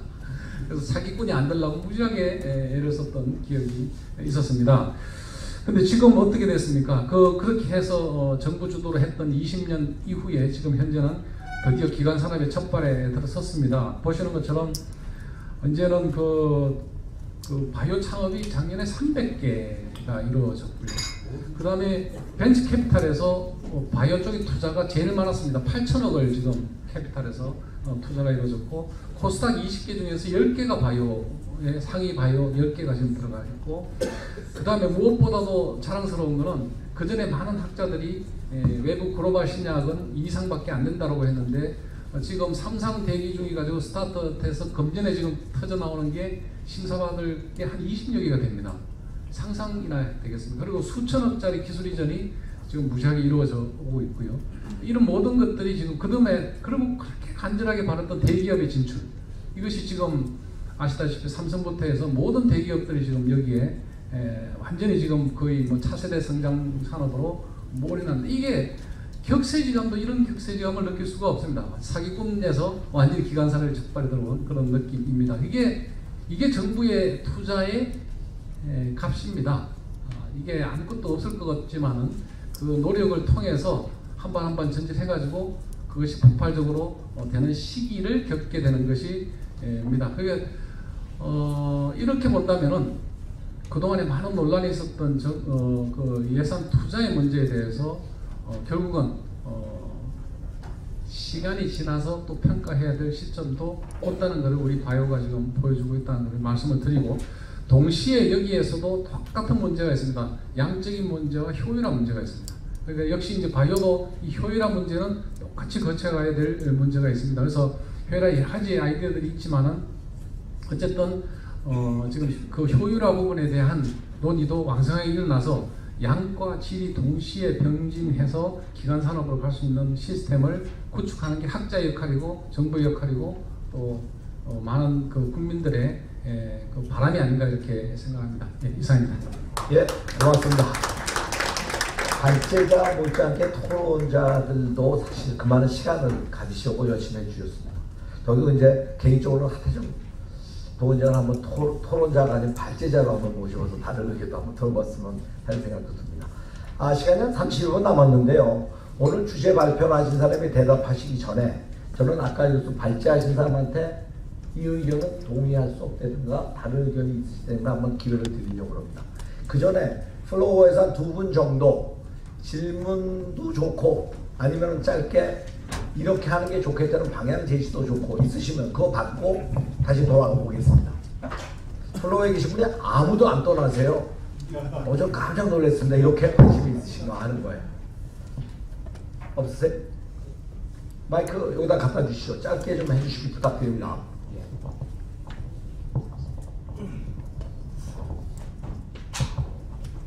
소속을 간단히 밝혀주시고요.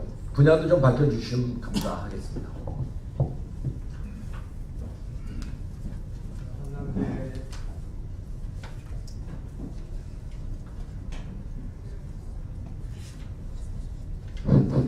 네, 한남대 그 법학과에 있는 고강국입니다.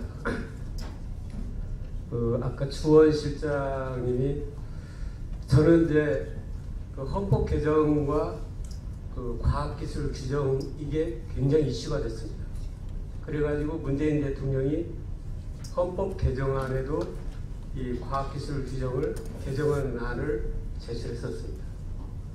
그 얘기는 지금 효율성 또는 그 밖에 여러 가지 이제 과학계의 우려사항 이렇게 했는데 그 개정 논의가 되고 있는 문구는 과학기술이 과연 어떤 기능 공헌을 하고 있고 국민에 어떻게 됐고 결국 헌법 개정의 최종 결정권자인 국민의 그 국회의원 과반수 그 투표자의 과반수가 찬성해야만이 그 개정안이 통과되게 있습니다. 그런 면에서 20조 5천억의 R&D 투자라면 국민에 대한 보고 형식도 되어야 한다고 생각하고 또 아까 우려사항으로 이걸 적정 규모를 보게 되면은 이게 규모 효율성하고 차원이 다른 그런 면에서 문제가 될 수 있지 않나 그러는데 제가 생각하기에는 핵융합이나 우주 같은 그런 기초과학 이런 쪽은 오히려 더 장려가 될 수 있다고 그렇게 생각을 하고요. 또 이 정도 규모에서 한번 전체를 보고 그 다음에 여러 가지 우려사항에 대해서 그 대비하는 거 어떤가 그런 생각이 들었습니다. 예, 감사합니다. 코멘트로 받아드리겠습니다. 다른 분 또 저쪽 끝에 계시네요.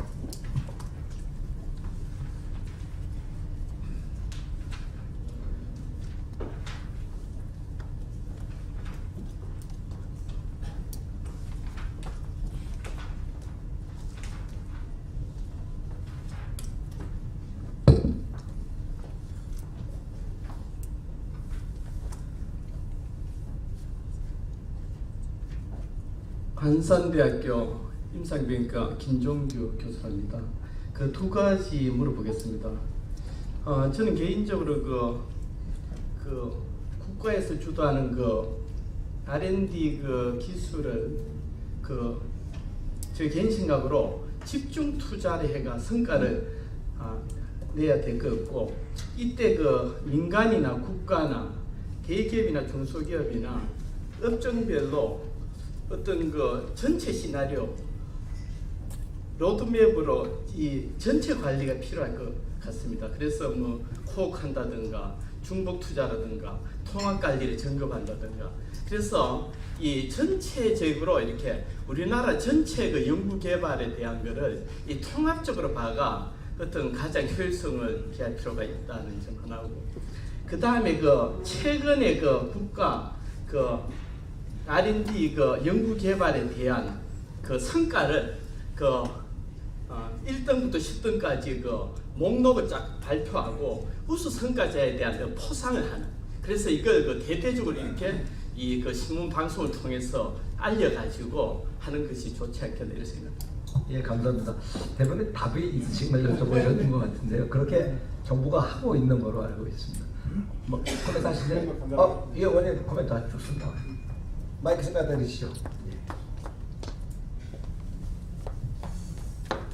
저는 뭐 말씀을 아주 아끼고 싶은데요. 오늘 이제 적정 규모라는 데 대해서 많은 분들이 말씀하셨기 때문에 혹시 오해가 있을까 봐서 말씀을 올립니다. 오늘 아마 발제 토론 굉장히 중요한 지적들 많이 해주시고 제안 감사드리고요.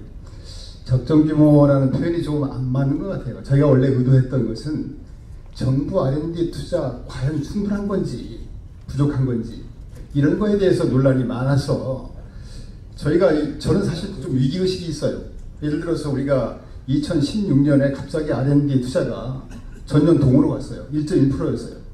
과학계 아무 소리 안 해요.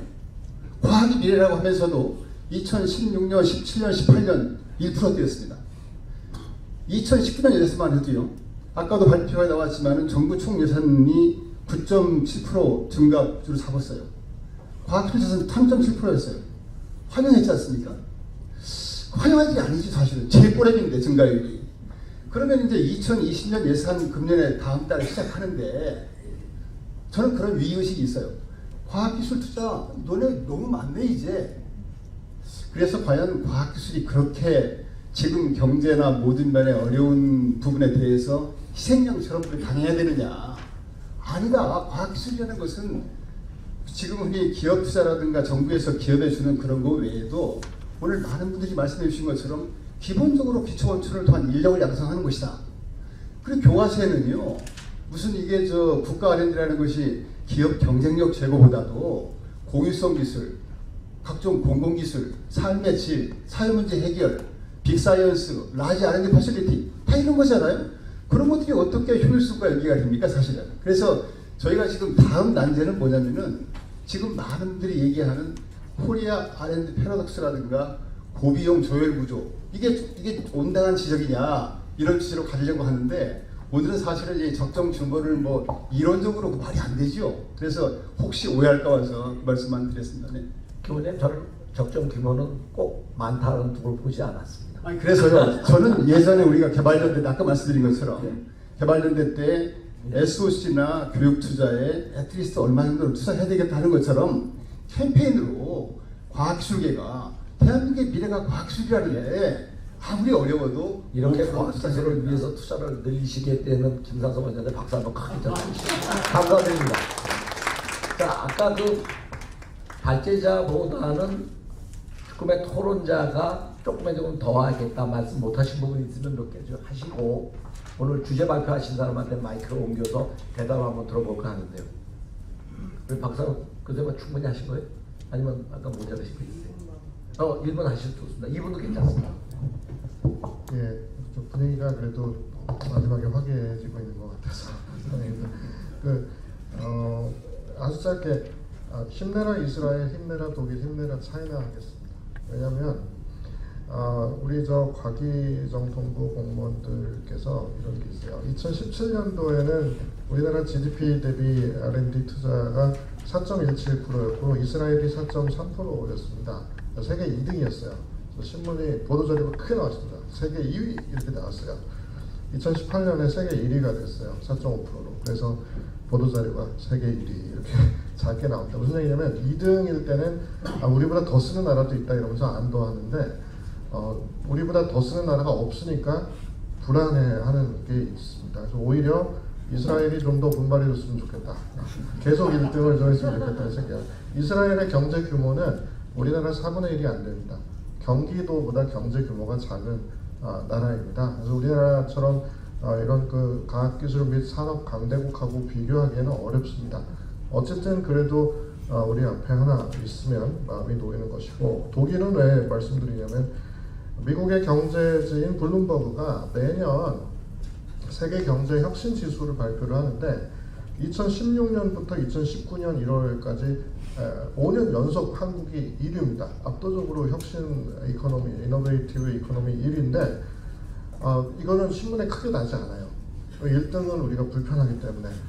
그래서 독일이 근데 최근에 올해 초에 한국의 턱밑까지 쫓아왔습니다. 내년이면은 우리가 2등으로 내려갈 수도 있고 독일이 분발해서 우리가 2등으로 내려가면 떨어졌다 이러면서 투자가 늘어나야 된다는 얘기가 나올 수 있습니다. 오늘 차이나 포비아라는 얘기까지 발표에서 나왔었는데, 그렇게 무서운 중국이 GDP 대비 R&D 지출이 0.56%입니다. 0.56%.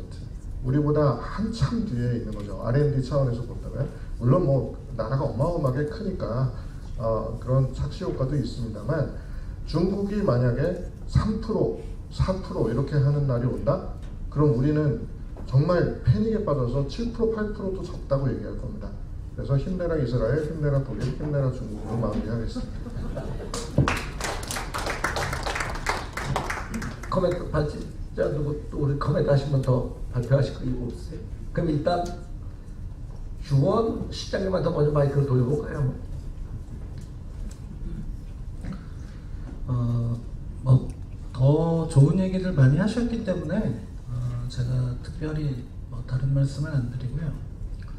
제가 받은 느낌이라고 할까? 좀 우려스러운 그런 생각이 많이 드는 게 최근에 과학기술계가 좀 많이 당황하고 있다는 느낌이 들어요. 그러니까 국가연구개발 사업도 사실은 엄밀히 보면 정부 예산의 12대 분야 중에 하나고요. 그게 이제 경쟁을 해야 되는데 과거에는 경쟁을 사실 안 했어요.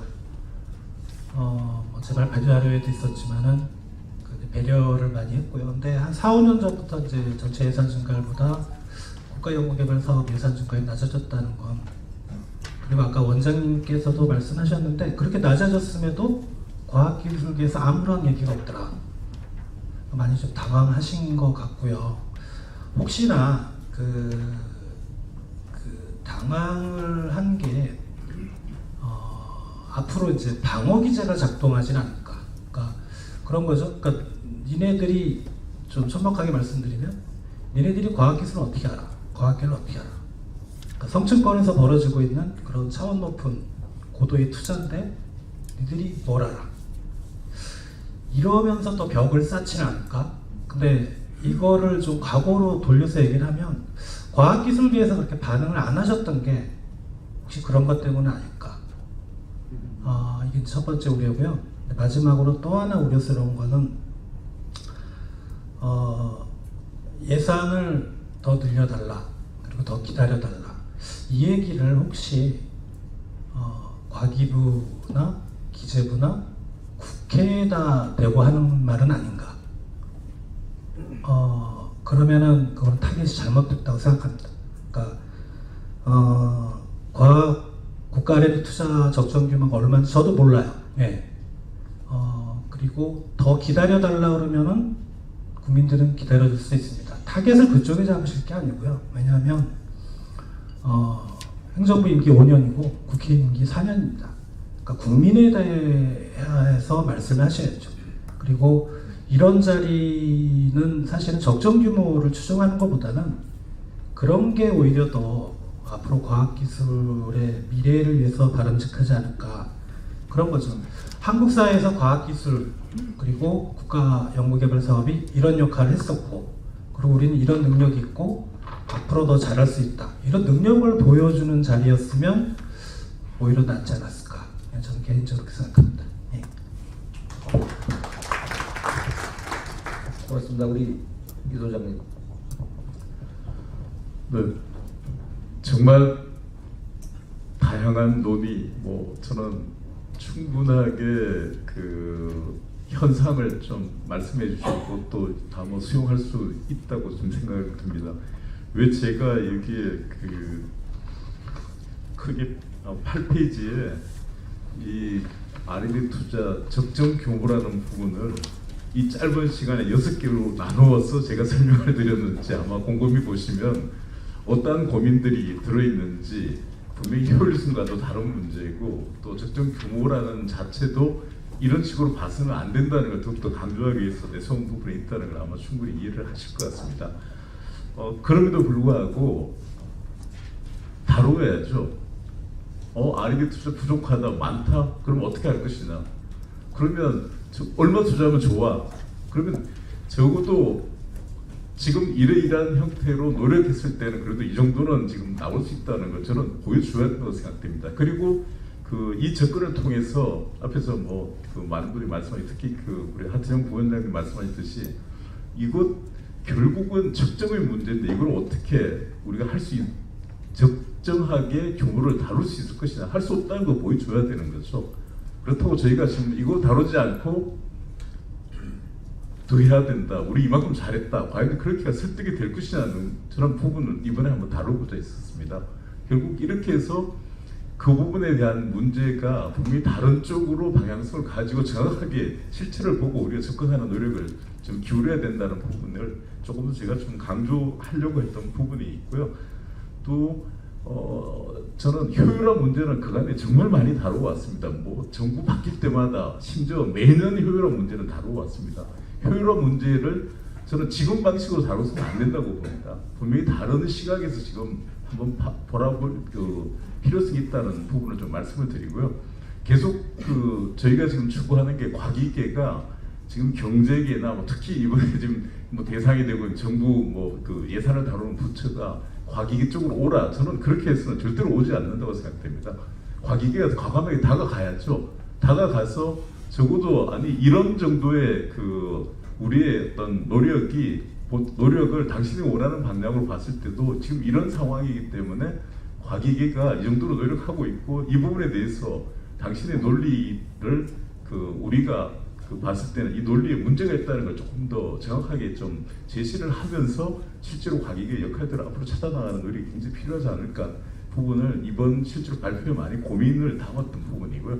여러 가지 좀 약간 정부 비판적인 부분도 좀 일부 있었다고 생각이 들고 또 한편으로는 과기계가 그럼에도 불구하고 굉장히 중요한 역할을 국가적으로 해야 될 부분이고 앞으로 정부도 이 R&D 부분에 있어서는 정말 소셜 플래너 입장에서 조금 더 다양하게 시각을 바라보고 과학계와 좀 소통하고 또 그런 부분들이 국민들에게 좀 확산되는 이러한 부분들을 조금 더 고려했으면 하는 바람을 담았다는 말씀을 드리고요.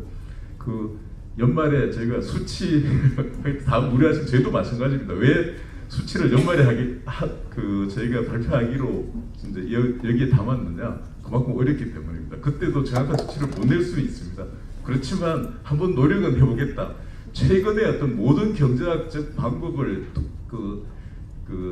활용해서 한번 해보겠다. 왜냐하면 저는 기술 경제학 또 제도주의 경제학이 결국은 총량적인 부분을 제시를 하지 못했거든요. 섹토럴 이노베이션 관련해서는 다양하게 중요한 역할을 하고 기업이 하고 다 했다고 얘기는 하지만 그래서 어떻게 전체적으로 어떻게 다뤄줘야 되느냐 그게 대한 답을 못했던 부분이죠. 그게 전통적인 경제학에서 그나마 이러한 내생적 성장 모형을 통해서 전체 부분을 다룰 수 있는 수단을 그래도 제공했다는 부분에서는 한번 저희가 한번 접근을 하고 적어도 거기에 대한 한계도 명확하게 좀 제시하는 노력들 같이 기울이는 그런 바람이 있습니다. 예, 고맙습니다. 우리 이 소장님, 아까 폴로워에서 질문을 하나 하신 거 기억하세요? 답변하실 수 있으시죠? 두 번째. 네. 답변해 주셔야죠. 이 부분은 실제로 과학기술혁신본부가 조금 해야 될 역할입니다만은 아시다시피 지금 R&D 효율화에서 연구관리기관의 통합 문제도 지금 다루었습니다만은 아직까지 어떤 부처 간의 관계 조정 이런 것들 때문에 지금 역할을 못했던 부분이 있고요. 그리고 저도 전적으로 동의합니다. 연구개발 성과 한번 내세우자는 거 동의를 하는데 다만 그에 대한 기준이 노벨상 기준을 할 것인지 기술료를 중심을 할 것인지 저는 그런 기준을 다 내세워서 한번 줄 세우면 좋겠습니다. 한 100가지 기준을 내세워가지고 100가지 기준에서 뭐 역할들을 한 100등까지 세운다 그러면 저는 전적으로 동의를 하고요. 그렇지만 이제 실제로 이런 부분에 대한 기준에 대한 국민적 합의, 과기계의 합의 이게 굉장히 어렵기 때문에 조금은 더 저희가 고민하고 좀 그런 부분에 합의를 통해서 이러한 노력들을 기울여야 되지 않을까 그렇게 말씀드리고 싶습니다. 예, 고맙습니다. 코멘트 플로우에 혹시 질문 있으면 하나 마지막으로 더 받을까 합니다. 시간이 1분, 2분, 3분 남았습니다. 아까 질문하셨잖아요. 아니 좁게 그 질문은 답은 제가 해드릴까요? 그거 말고요.